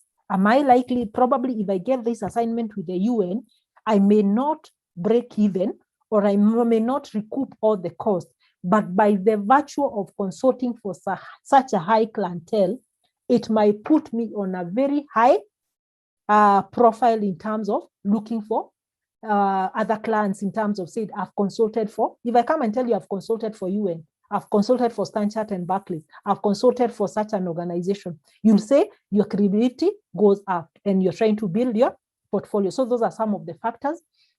Then critical risk. What are the critical risks? If you are to get a consultant job now with Campbell, what would you be coming to mind? If you are to get with this other organization, what will come? Are there risks? Or if I was to consult for a hospital with this COVID period, what are some of the risks and how do you mitigate this risk? Do you need to take an insurance for the people that you're taking on board? Is it a risky assignment? Do we need some gears? Then basis of the contract terms. Once you have evaluated all that, those are the building blocks you use to draw a contract. Great. Then you go to commitment. Once you have all that in your hands, then you can move to the stage of commitments. And we are saying at the commitment stage, it's where you reach a mutually acceptable agreement on how to perform the project. The commitment provides a framework for consulting factors related to potential projects. And we say that the foundation of projects is reduced into a clear, mutually agreed and understood contract that covers all the works to be undertaken. You can decide to proceed or you pull out. So the activities, when it comes to commitment, we look at potential change identification. Are we likely to change anything? Or is it a long-term investment that might take? Because if you think that I'll do this, but the training, the impact will be felt maybe a year after, it should be very clear in your mind. You have already defined the scope. The project approach now is very clear and you have developed it. Then already now at this stage of committing, you must have a written proposal and a contract development. When you go to consultants, you have to provide the proposal, which has both the technical on how you're going to do your work and also your profile of the organization, the compliances that you need, the documents that have been asked in the request for proposal. And then you must have a draft contract, because they'll ask you, give us a draft contract. And these documents might even include the non-disclosure agreement, because of the document they're likely to share with you. And also now, contract negotiations and agreement must be one of the key outputs of that, one of the activities to that. Then the output, an approach, scope, and objective of the potential project is there. A contract is signed, or the HR consulting firm decides, this one I'll not proceed with. And then the client rejects the HR consulting organization's final proposal or picks it, because you are not the only you're not the only person who is going for this unless it's handpicked. So the client might decide to tell you no, a regret, probably because of the cost or maybe the assessment that we look at that they have gone through, or you might decide I'll not proceed with this. Then when from there we move to the next stage of engagement. After you've done now the commitment, you engage. You already have the agreed scope, and this is what we call the main course of the meal. It is the focal point of the consulting engagement and building upon what has come before. And you are trying to give a solution to the needs of the organizations that you have identified. In terms of the activities, now you mobilize your team, analyze the issues now critically because you have the information that you have been provided, envision a solution, and you implement the recommendations and then manage the stage with project management processes. The output, a project charter. A project charter is what we call like a customer service charter that you have, or a service level agreement, that within the first 5 days, I'll do this. In the case of a complaint, the turnaround time of that, you have agreed on all those, the turnaround times and the expectations. And this is one of the instruments that we use as internal people to actually monitor the performance of a HR consultant. Supporting project management documentation must, because you have given the first proposal, there is draft 1 report, draft 2 report before we do the final report, the sign off at every stages. You'll find that the consultants are normally faced. So you'll have stage 1 when you give a proposal or maybe understanding of the issue, then you get a percentage of the payment, probably 30%. When you do your first draft report, another 30% of the fee comes in. Then after the sign off, the final, probably you get the final fee. And then the final deliverables in terms of the documentation that meets the agreed project activity objectives. Then we come to the closure stage. The work is done. The client is happy with what you have provided. All the reports have been accepted. You have discussed with the board, and now you have the closure. The main objective of a closure, it is to close the project in an orderly manner. You have worked tirelessly, and now people always wonder, why do we have a closure ceremony? It's because you want to hand over everything and do it in a very orderly manner. So evaluation of projects results determine the extent to which the anticipated goals have actually been achieved. Then after closure, the consultant may either move on to another project within the client or maybe move to another assignment elsewhere. So here what happens, you review the projects, you measure the client's satisfaction because they'll give you feedback. Before you do the final report, you already submit it to the board or the senior management, they give their input, you go back and amend. So by the time you're doing your last report, it has incorporated all their reviews, and the level of satisfaction must be very high because you have incorporated all the concern. Then harvest the project knowledge. What are the learning lessons after all that project? What are you moving out with as the client? Because you need to document them properly so that in case 5 years down the line you are asked about that, you have them. And probably there'll be also instrument for your other engagement.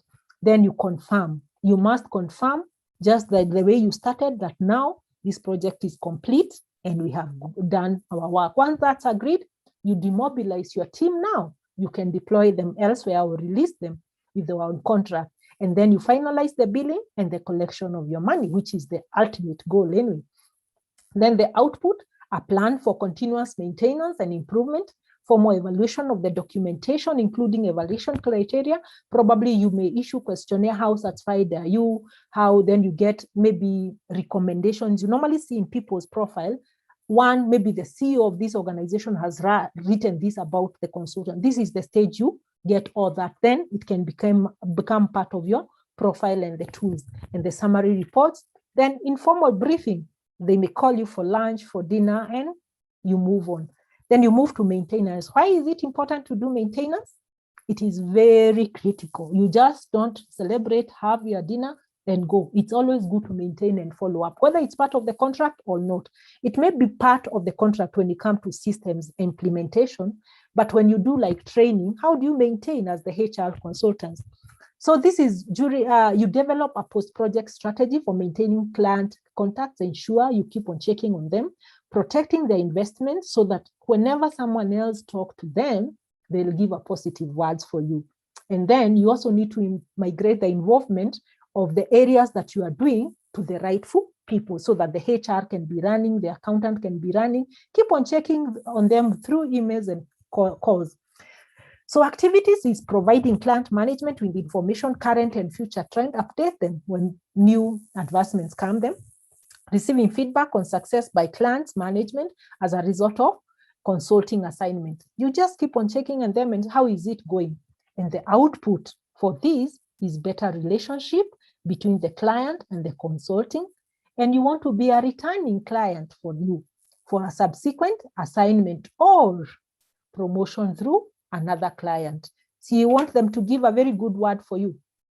So that is the 5 stages of consulting. Let me pause there and ask a question. I receive any questions? Any questions? We've done the objective, the activities, the output of the 5 stages. You remember the 5 stages? I want you to mark them the way they are flowing. They are building up on each other. Those are the 5. Hope you took a screenshot of that. However, I want to mention that at times these stages may overlap depending with the urgency of the assignment and how the assignment has come on board. So at times, the initiating, the planning, the executing, and the controlling and the closing, they'll come in very quick sequences because already this client, you have consulted for them, they have decided you will pick this, probably you already have information and they want to move. So you may not do one stage and finish and start another one at the ending point. At times they may run concurrently, but at the end of the point, the closure must come out together in one meeting point. Is that clear? So you may ensure that those things happen. Don't say it was one fit for all kind of a management. So now I'll take us through the process of managing consulting process for an organization. And I want to pick this from a CEO's perspective. When a CEO, you remember the discussion between David, the CEO of a startup, and Sam? From a CEO perspective, what does he look at? So we look at maybe what I would call the key elements of measuring this later on, but let's just look at how the managing of this consulting process. So we will start right from the start, where it all starts. It starts by looking beyond the initial cost. Don't look at the cost savings or tracking the effects of employee satisfaction in an organization performance. Then you're supposed to ensure senior management buy-in and also involvement in any organization for any consulting process to work, that you are looking beyond the cost and you track the employee and the impact it have on the satisfaction, because you want people to be productive, you want the organization to perform, and you want this to move. So you should also ensure that the senior management buy-in and involvement is very critical. Otherwise, this is now how we reduce the resistance that we saw earlier and resentment of the consultant. The third one is reinforce and reward through the incentives. Then focus on quality first and then the cost. It is the quality of the process. Then test outsourcing with specific functions before expanding.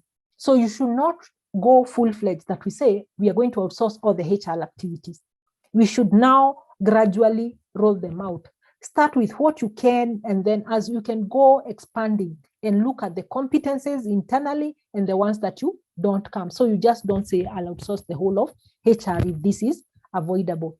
Then facilitate key feedback from internal HR team so that they can keep on giving you the feedback with the consultant and how they're experiencing and what support and what areas of support do they need in terms of the consulting.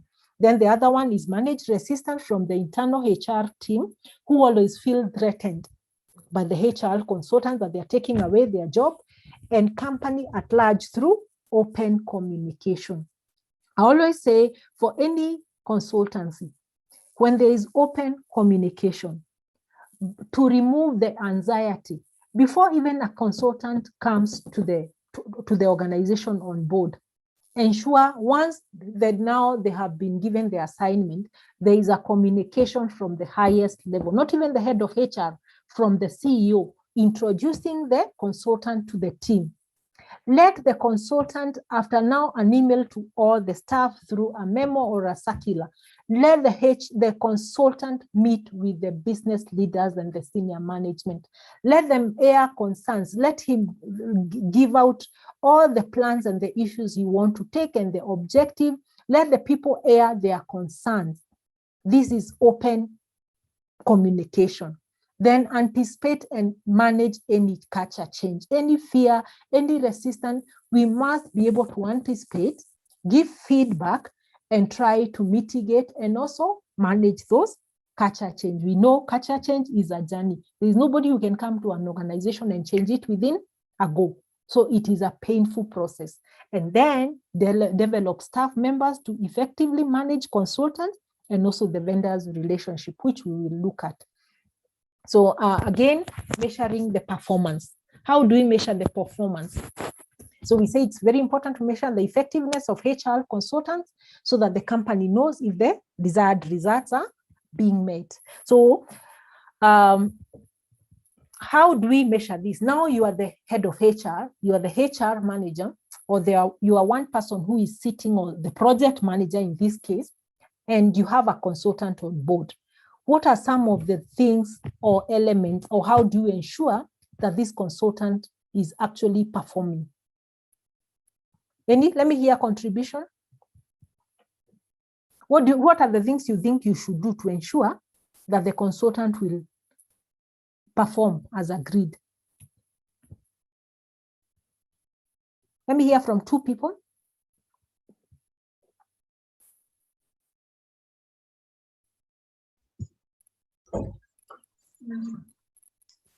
The consultant needs to be, the way that you have said, there has to be an introduction so that they feel part and parcel, and so that employees are able to reach out to them. And also the consultant has to be provided with all the tools and information that they need to deliver. Otherwise, they'll not be able to deliver. Great. They'll encounter a lot of resistance. Another one? Again, so that we are able to mitigate where they overpromise in very good in writing, because I'm a very good writing proposals, but when they come on the ground, they can't deliver. You are the one they are coming now to meet. Let's hear contribution. Agre, do you have anything to say? Hello? Hello, tell us something. You can hear me? Yes, very clearly. Yes. Usually when, as a consultant, you've already come up with the SLA, the service level agreement. Great. Which stipulates the timelines and expected results. So those can be used to measure your performance against what the results that are emerging on the ground as a result of the as a result of the consultative process. Very beautiful. Well said. Great. So let's look at some of them. They're very simple, but what you should ensure as a HR. So we'll take about 6 points of that.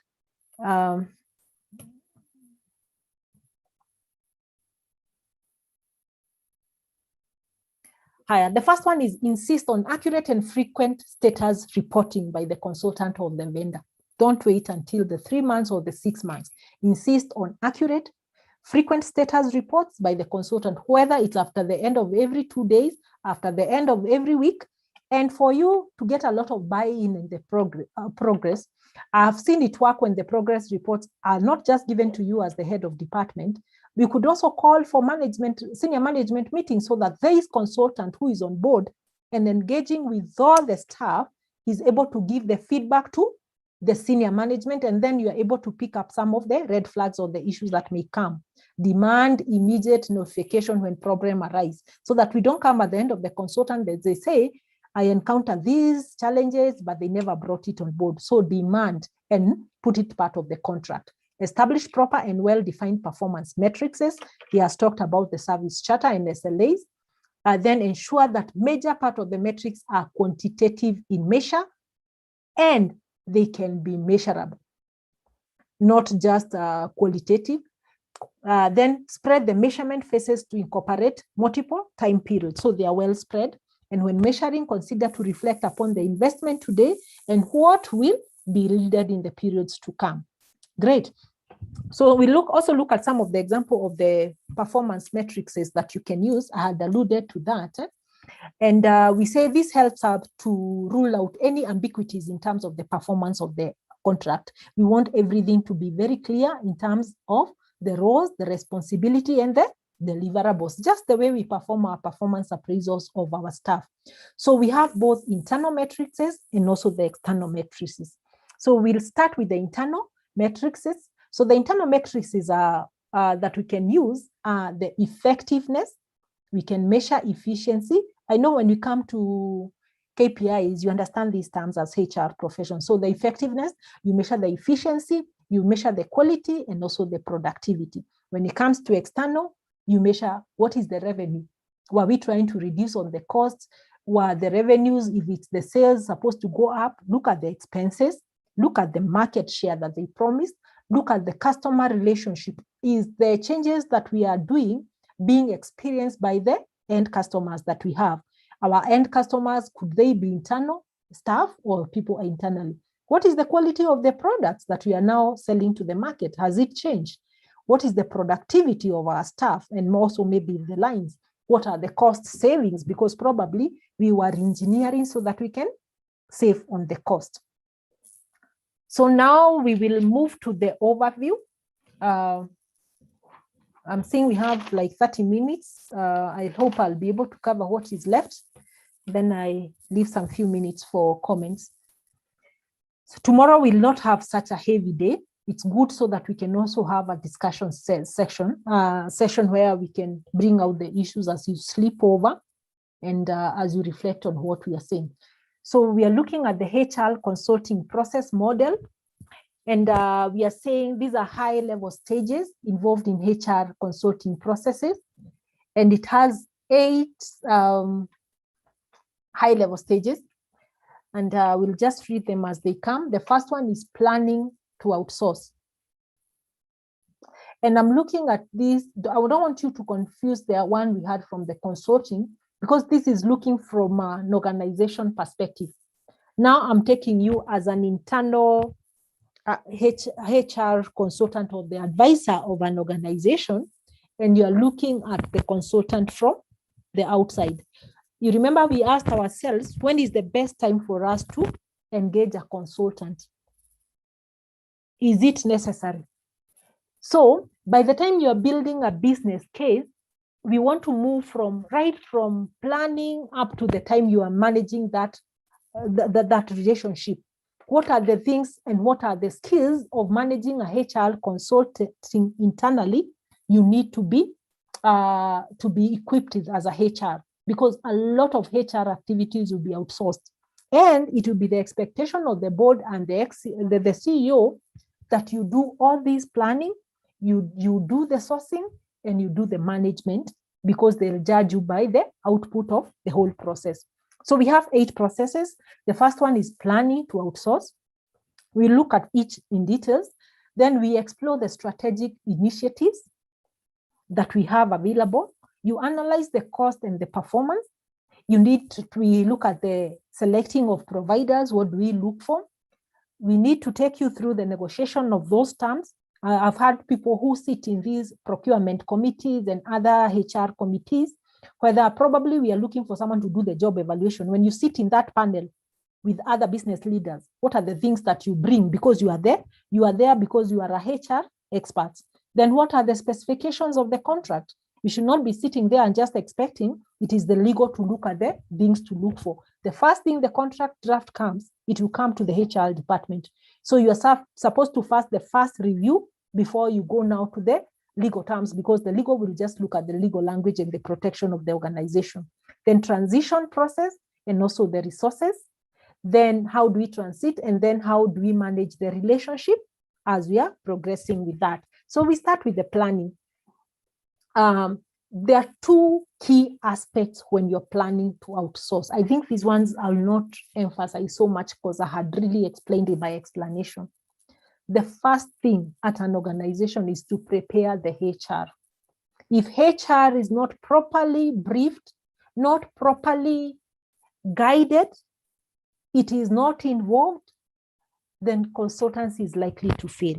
So the first thing is to prepare the HR and also prepare the organization in terms of the entire leadership, in terms of all the staff. So when you're preparing the organization, what do?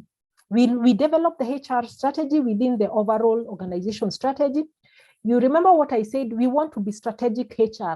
We sit right from the strategic planning, so that when you have that human capital pillar in the strategic plan, you already have your strategic objective and what you want to achieve at the end of the 5 years. It is in that plan, in your HR strategy, you come and draw your operational plans and you say, we want to take an employee satisfaction survey because of this, and we will engage a consultant. For us to be able to redesign our jobs, we need to do a job evaluation, we need to clean up our JD, and for this, then you budget in the consultancy. So these are HR driven. And this is how you prepare an organization. Then create and enforce an effective communication plan. So right from the strategic planning, you know, and everybody knows HR in the next 5 years, the next 2 years, we intend to embark on this process. So even people will keep on asking you, Rhoda, you said you're going to do the job evaluation. Probably their hope is, we thought with the job evaluation, we will remove the payment inconsistencies. So there is already buy-in in the people, and it's people-driven. Resolve issues of whose payroll the various individuals are going to sit on. I said probably there are some organizations like now the startup, they might decide to outsource the HR activities, some or major. So in terms of like the head of HR, where does he sit? Does she sit from the consultant, that the consultant will give you someone who will be the leadership of the HR, or do you recruit your own HR and then to be in the payroll and you outsource the other services? So that's how you prepare an organization. In terms of the HR, develop, and the HR, we don't just mean the HR department. The HR are the people that we normally manage. So you must develop and communicate new HR strategy. You must define the roles, the responsibility of the internal resources and the consultants. You must restructure HR so that the boundaries and the structures are clearly understood to remove any antagonism. You must hire new employees to fill the skills gap that will be established, and then provide training for employees in their new roles. Let's look at the exploring strategic initiatives. How do we explore? You do the assessment. We already did that. We do the self-examination. You build a business case. You remember I gave an example. Can you consider all the cost and the impact to the organization, and do self-examination, put a business case and forward for consideration.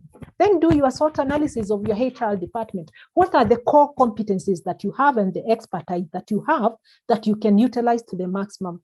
What are the skills gap that we have? Do you want to train? Do you want to outsource? Then you make up a decision. Then you do an organization scan. This is where you see what are the key drivers behind the HR outsourcing decisions, benchmark and see what do other organizations do.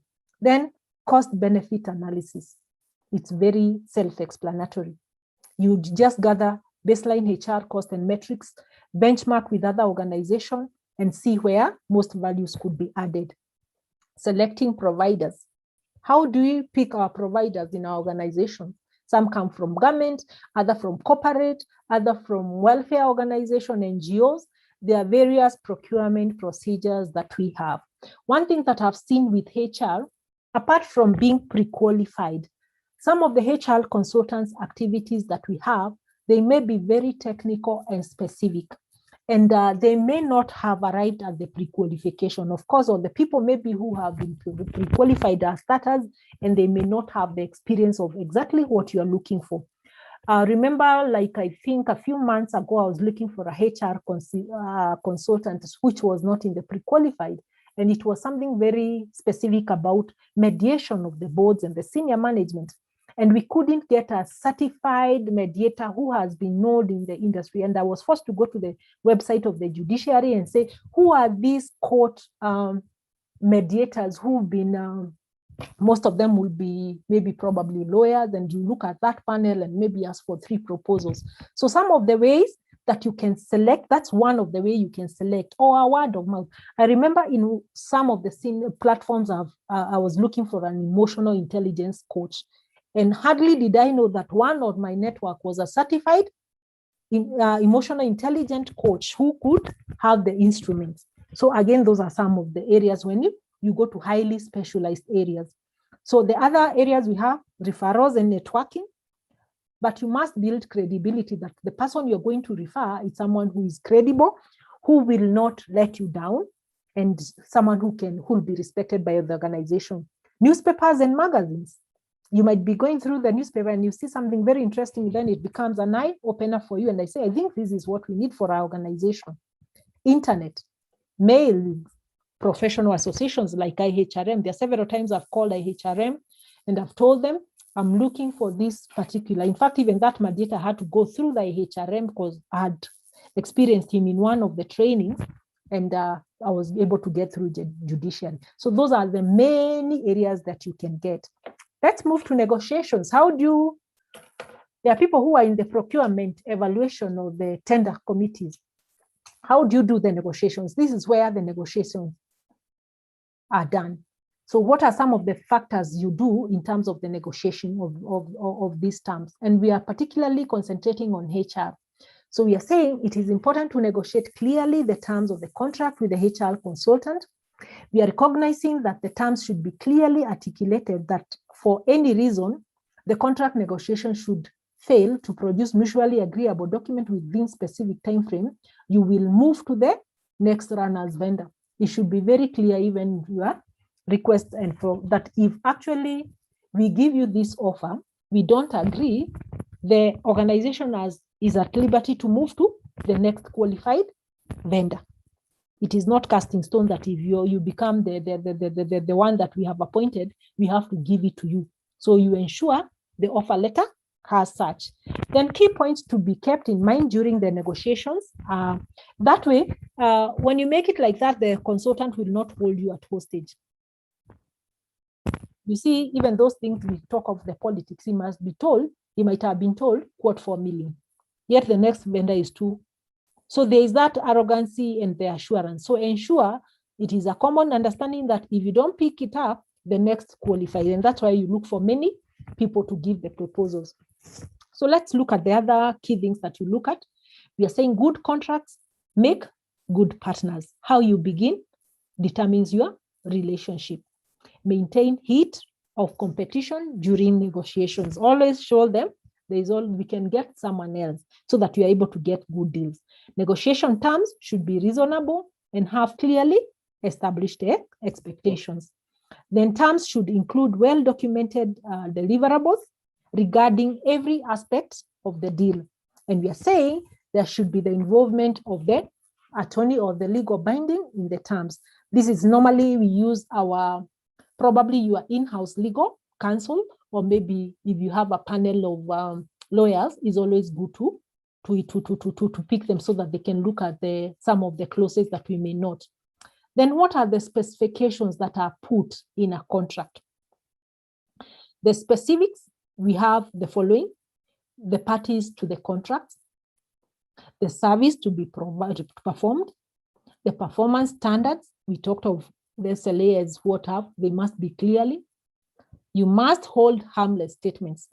Holding of harmless statements means if there are factors that are beyond the consultant or the organization, the one party should not hold the other party hostage, unless it's a case of gross negligence of duty that are within the control of the organization or the client or the consultant.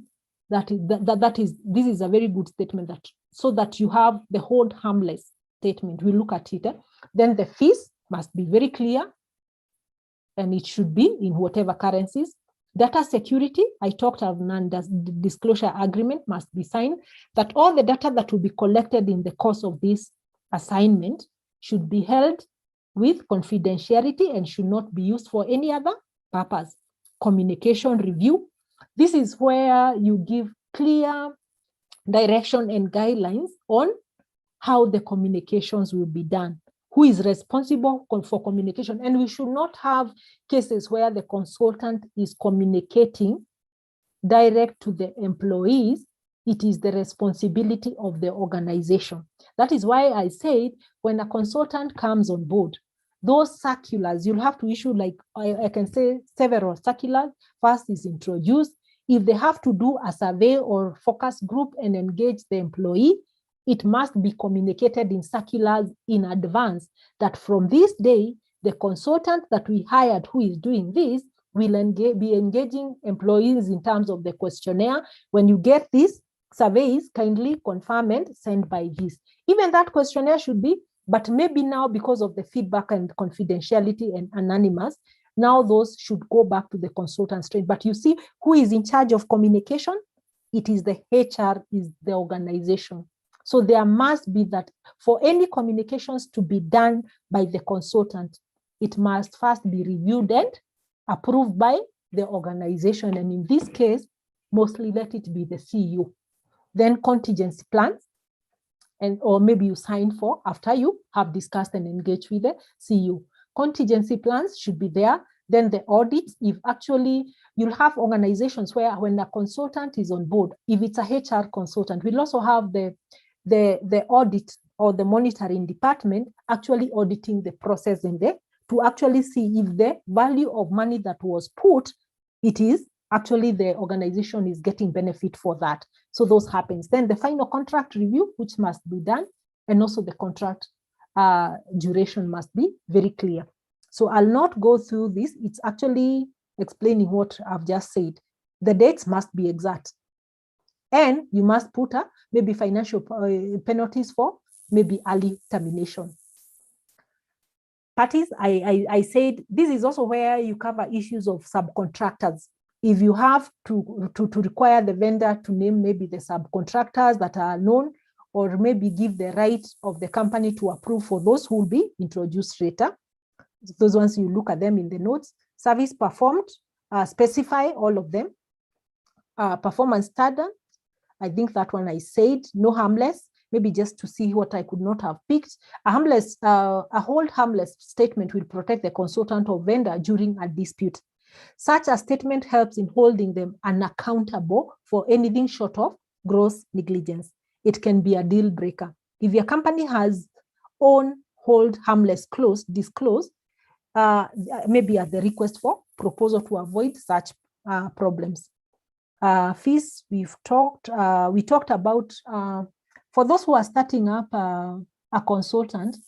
At times you look for consultant by walking to a client, and you may have a discussion or through referral.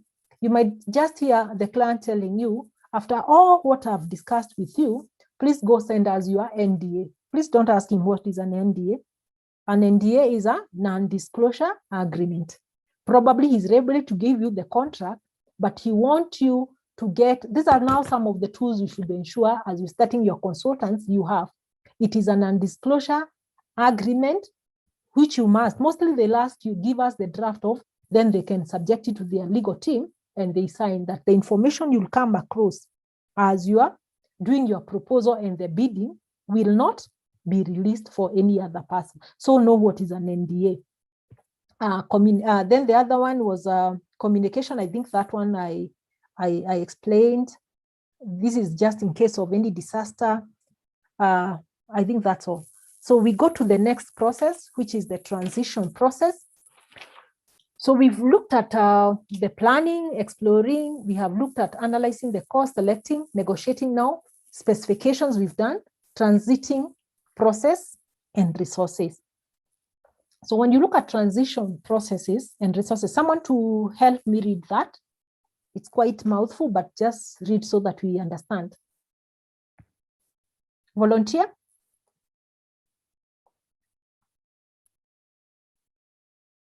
I can read. Yes, Caroline. Transitioning process and resources. The transition process is a key element of the HR consulting business. Whenever a new project with a client is taken up, the HR consultant has to ensure a smooth transition to include the new resources in the HR department. Communication and project management plays an important role in facilitating a smooth transition. The following key points should be kept in mind to ensure a smooth transition. Plan to jointly review all project plans, services, equipment, and staff who will be in transition. Ensure responsibilities for transfer are defined and confirmed in advance. Transition process should be transparent to the organization. An important factor to consider in the transition is the culture of the company. There should be a launch period between selection and implementation. Provide the new resources a time for learning in order to gain mutual understanding of company and processes. Slowly turn over control to new resources as you transition resources. Measure results only after the transition process is over. Great.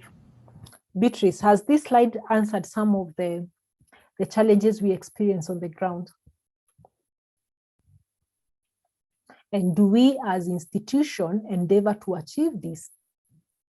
Yes, Rhoda, this has answered some of the questions, but with the institutions, again, it will depend on the culture and the end, what the management wants to see as the end. That's why I'm feeling consultants have a real earned job, because at times you really want to be professional, but the people contracting you can tell are not behaving nicely when it comes to the profession. That's true. That's true, Beatrice. I can tell you, even the people who have gone ahead of you, if you go to discuss with them, or when someone wants to pass a job to you in consultant, those are some of the issues they'll discuss with you, so that you know, you do your research, and they'll actually tell you, Rhoda, I'll give you a client, but if you're looking for professionalism, you'll not find it there. If you're looking for money, you will get it. So it is a very tough balancing act. And that is why I always say personal values are very key. Where we looked at, if actually before you do your proposal, you do enough background check and research, probably if you know people who are working in that organization, if you have that first-hand information, it is very, very critical.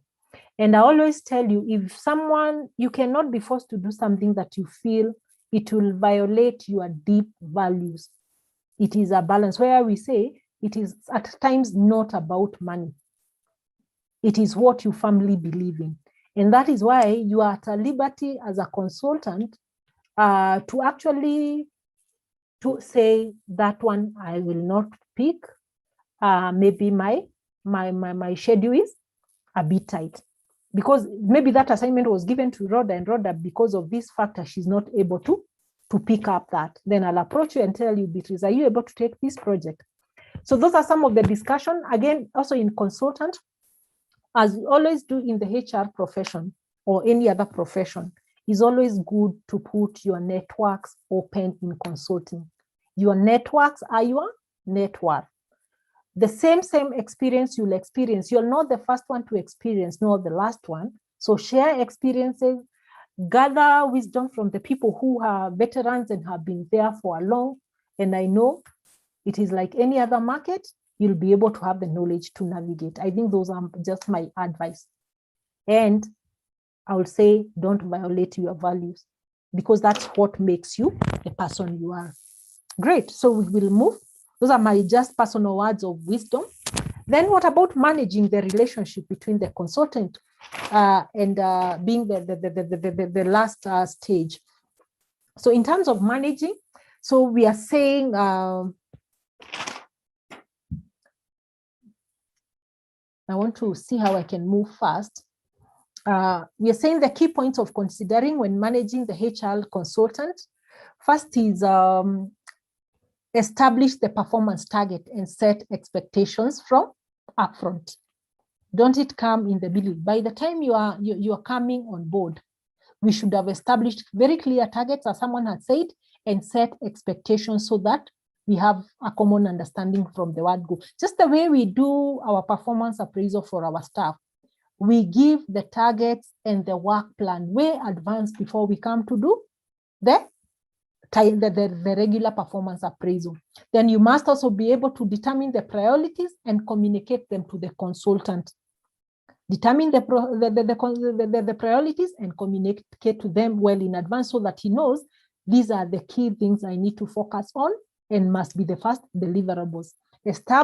Establishing reporting protocols upfront. It must be very clear how the consultant should communicate to the staff and to the organization and also give the feedback. Then we should also provide forum and timing for discussions on issues. I said, and I gave an example of maybe having, maybe when you have your management meeting, just book for 10 minutes slide for the update of how we are. What we normally see, I've seen where you have weekly, maybe every Monday having updates like what is happening in HR department, where are you on this, and then that can be part of the weekly or maybe updates that you normally give. Either the consultant, you invite them, or you do it yourself. Then the other one is anticipate and plan for conflict resolution. If there is any conflict that may occur, probably some things you might come to learn that you think are really conflicting in the middle of the contract, there must be an allocation for that. And probably a lot of contracts and consultants, what they're doing now, it is to have a clause for arbitration so that before you move to court, you have an arbiter coming to actually arbitrate you and the client so that you come to a common ground. And if you have to part ways, then that will be recorded. And then ensure ongoing. So for such maybe issues, Beatrice, it's always good to ensure maybe that your contract has a arbitration. You can ask if actually the organization has their panel of arbitrators, or maybe you agreed, in case we have a dispute, the first line should be arbitration, not maybe rushing to court. There are even some contracts that we can see that they actually say the mode of conflict resolution is arbitration and not court. And if it is mutually agreed, then that should be put. Ensure ongoing ownership and involvement and supervision at all the times. Then where continuity is critical, establish long-term relationship with the consultant so that you can always call them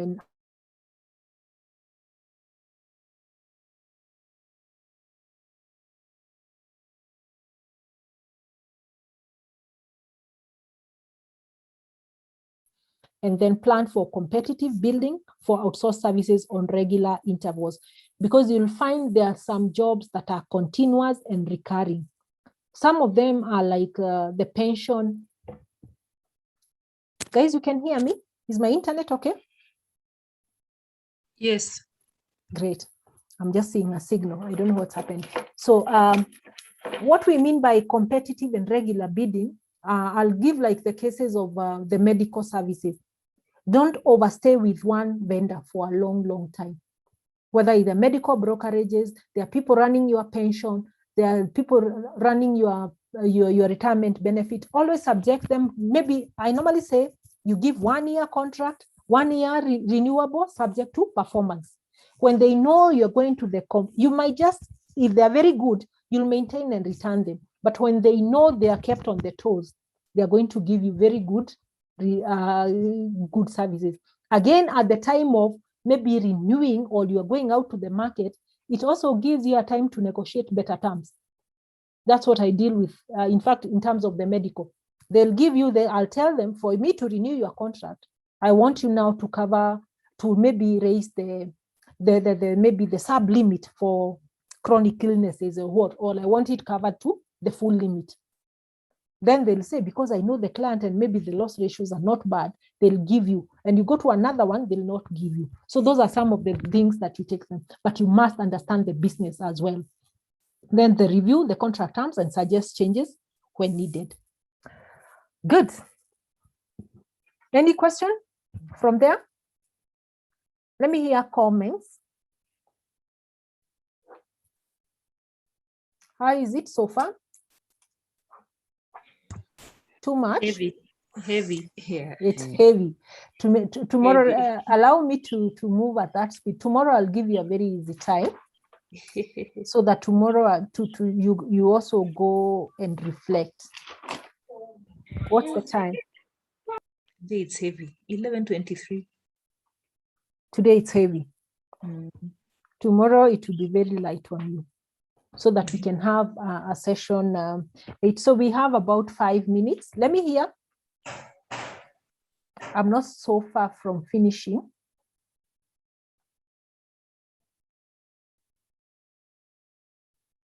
Actually, this is almost my second last slide.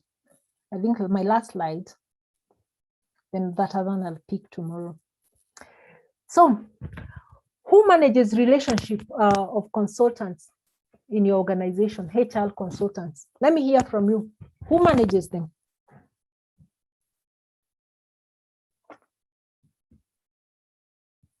Can I hear? The HR managers. The HR managers.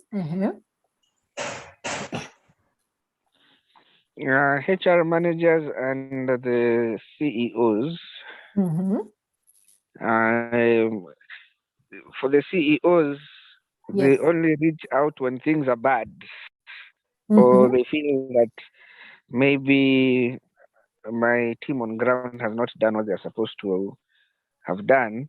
And they think the only person they can talk to regarding that issue is is me. Yes, then that's when the CEO will reach out. But mostly it is the HR people, and the HR people talk with the supervisory staff and with the managers. Yes. Great, agree, Nancy. How does legal department come in? Let's hear experiences.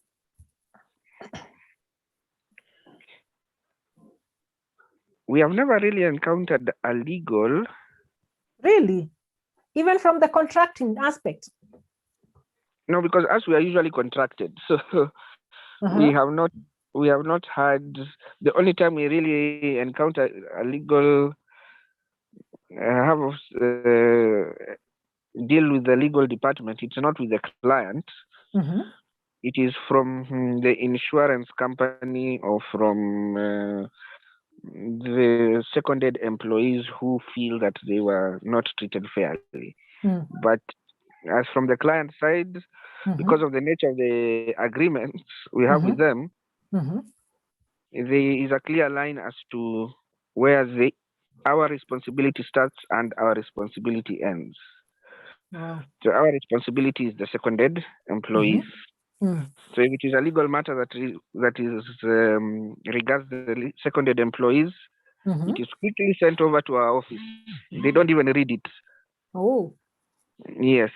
That's another experience.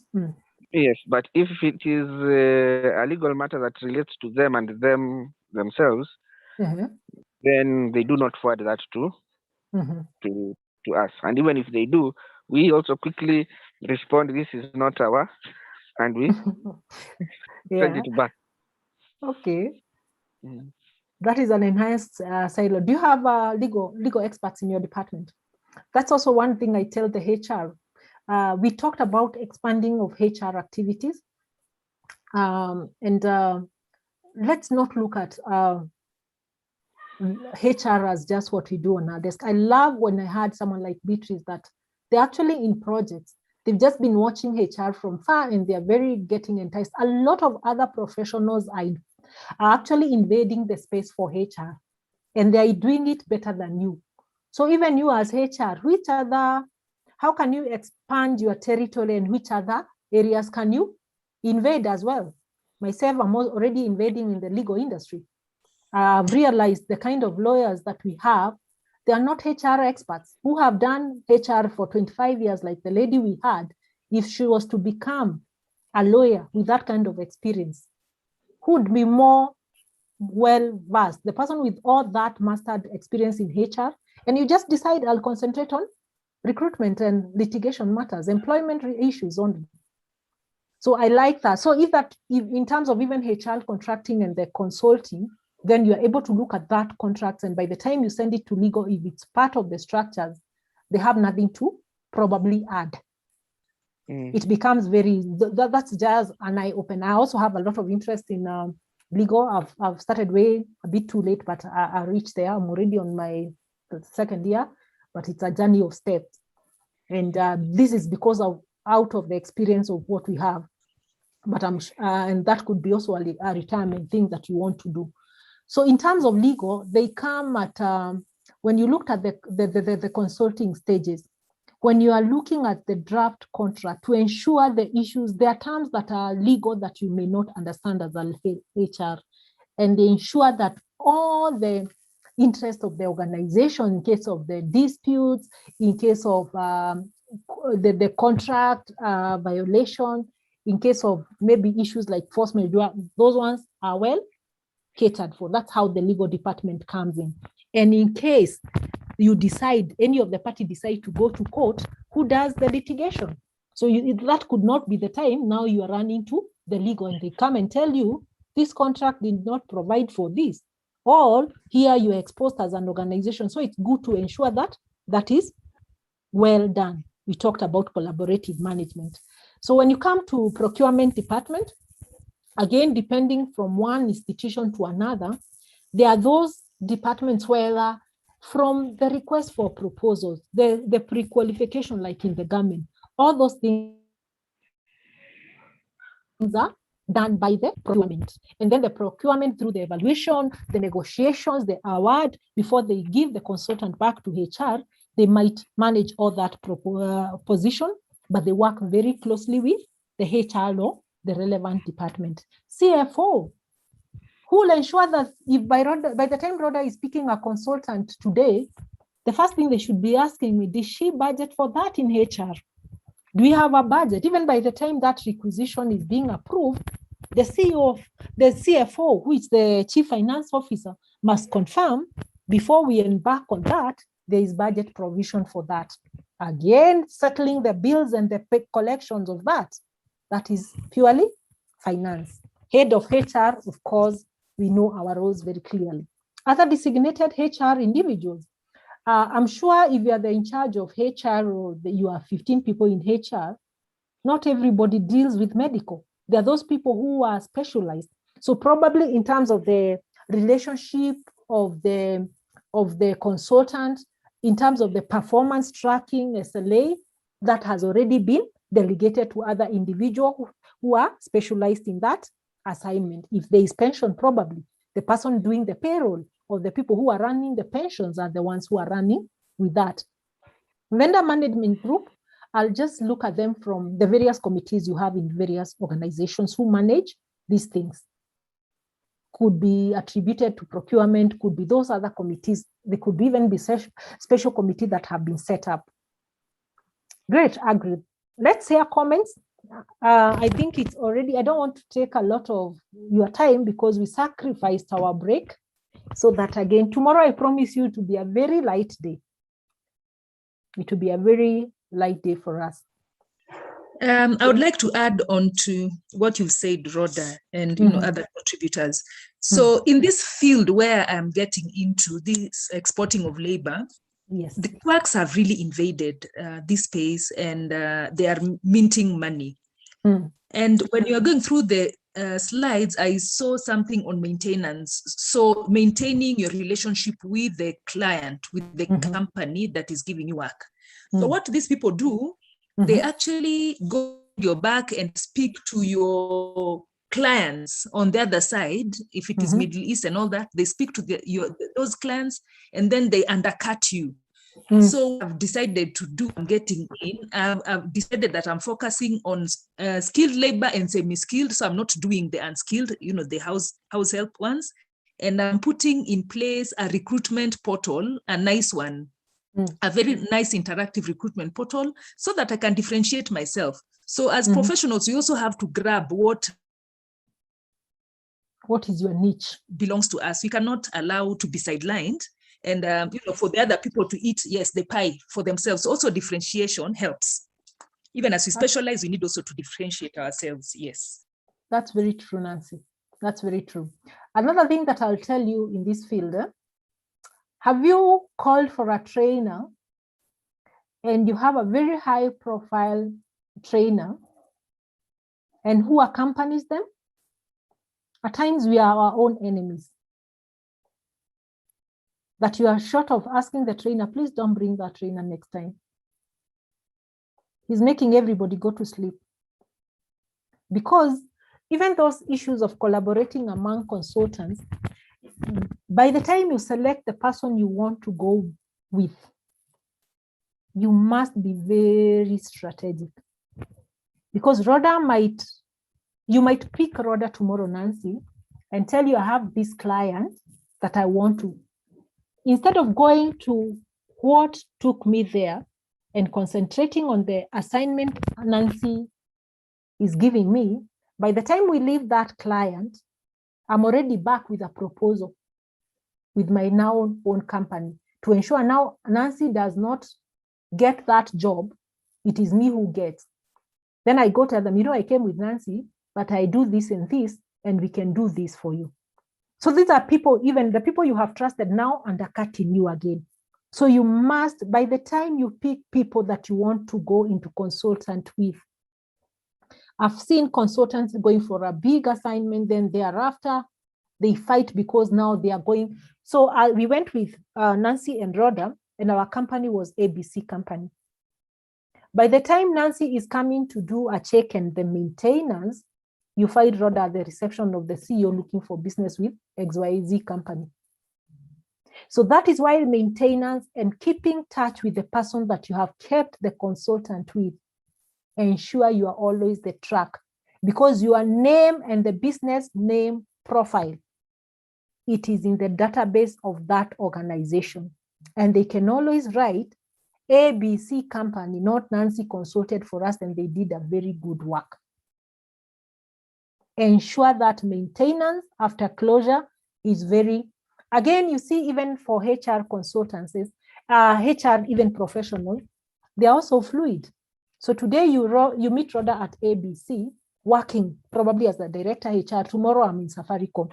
So you also want to follow Rhoda and that network you have moved, so that wherever she has moved, she can also call you. I've had a lot of calls. They say, Rhoda, there's this person who did for you the team building. Could you kindly give me the contacts? Because I've moved to this organization, especially ex-employee. And I think they did a fantastic job. I want to bring that back to the organization I went to. That is very true.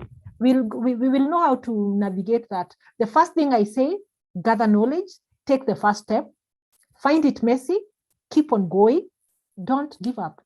If you actually, we just sit back and say, this is we look at the myths that are there. We will never proceed. Let's go for it. You learn. I think there is no better experience than hands-on. Make mistakes. Don't be afraid of failing and move on. That's very great, Nancy. Let's have 2 final comments, then we call it a day.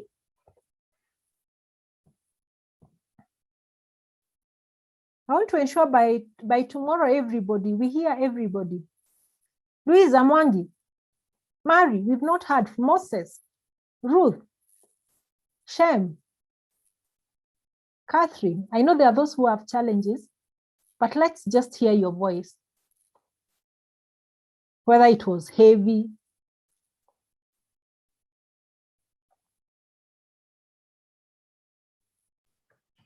Hi, Rhoda. Hi, Grace. I didn't realize it is as wide and as heavy as you put it.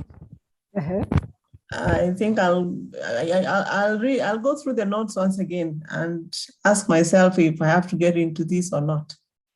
That's great. Yeah, maybe as you rightly put it, going it, make mistakes, learn from your mistakes, and then, of course, probably consult further with you. Someone is stuck, and probably we will be experts at one point. Thank you. That's good. Actually, one thing I'll also want to mention, you see, at times you find yourself, you have invested so heavily in this HR industry. You did your first diploma in HR, you did a degree in HR, you have mastered in HR, now you are in CHRP, all that. Then you wonder, what do you do with that knowledge? We always have several streams of income. This is something you can do when you're still on the job, on the side, whether it's training. Just pick that area of HR that you really admire, that you have passion on, and move on. You never know, you never know when it will come handy for you. With this unpredictability of the jobs you have today, you're employed, tomorrow you are not employed. Again, when you're on leave, at times you find yourself, you're very bored. What else can you do? So it's a great thing. I can tell you it's something you will not regret. It's a good adventure, but it requires a lot of soul search again. Great. I'm seeing comments on the chat. I think the people who are not able. On my part, I think I had underestimated the whole consultant, that Ruth thing. Hadn't realized it was this broad, heavy, very insightful session. Require more sessions to further our expertise. Sorry, no voice today. That's okay. We are seeing your comments. I want to see if there is any question. Oh, someone needed to be unmute. Interest in legal matters. It's very important as a HR. That's true, Mary. We are here to build each other. Looking forward for tomorrow's session, Annie, because I promised it's going to be lighter, informative, insightful presentation. Thank you very much. I think I've enjoyed this class. And tomorrow I can tell you, we will actually look at, tomorrow I want to focus mostly on the market. How is the market looking like? What are the areas? What are the spread? And also we look at the myths to demystify all these things. We want to look at the trends of this HR, and we also want to look at the future of HR and maybe typical problems that we face as the HR outsourcing, and also the best practices that we have. And if we have time, we can look at a case study. And with that, I think we will dwell with those questions that you have raised. So it has been an honor to me, and I think I love the class and the presentation. You've been very attentive, and thank you for the positive feedback. So with those few remarks, I don't know if Dan is in the house. If he's not there, I think I'll officially close this session until tomorrow. We meet at 8:30. Is that okay? Yes, Rhoda, that's in order. Thanks. Yeah. So thank you very much. And I want to wish you a very good day ahead of you. It's almost afternoon. Enjoy the rest of the day. We meet tomorrow at 8:30. And thank you. Good day. Good day. Bye. Thank you. Good day, Bye. Bye, everyone. Good day, Molim. Good day. Thank you. Yes, good day. Good day, everyone. Nancy, Beatrice, everyone. Thanks, then. Bye. Yes. Bye. Bye. Karibuni. Thank you, Dan. We meet tomorrow. We'll be on time. Bye. Thank you.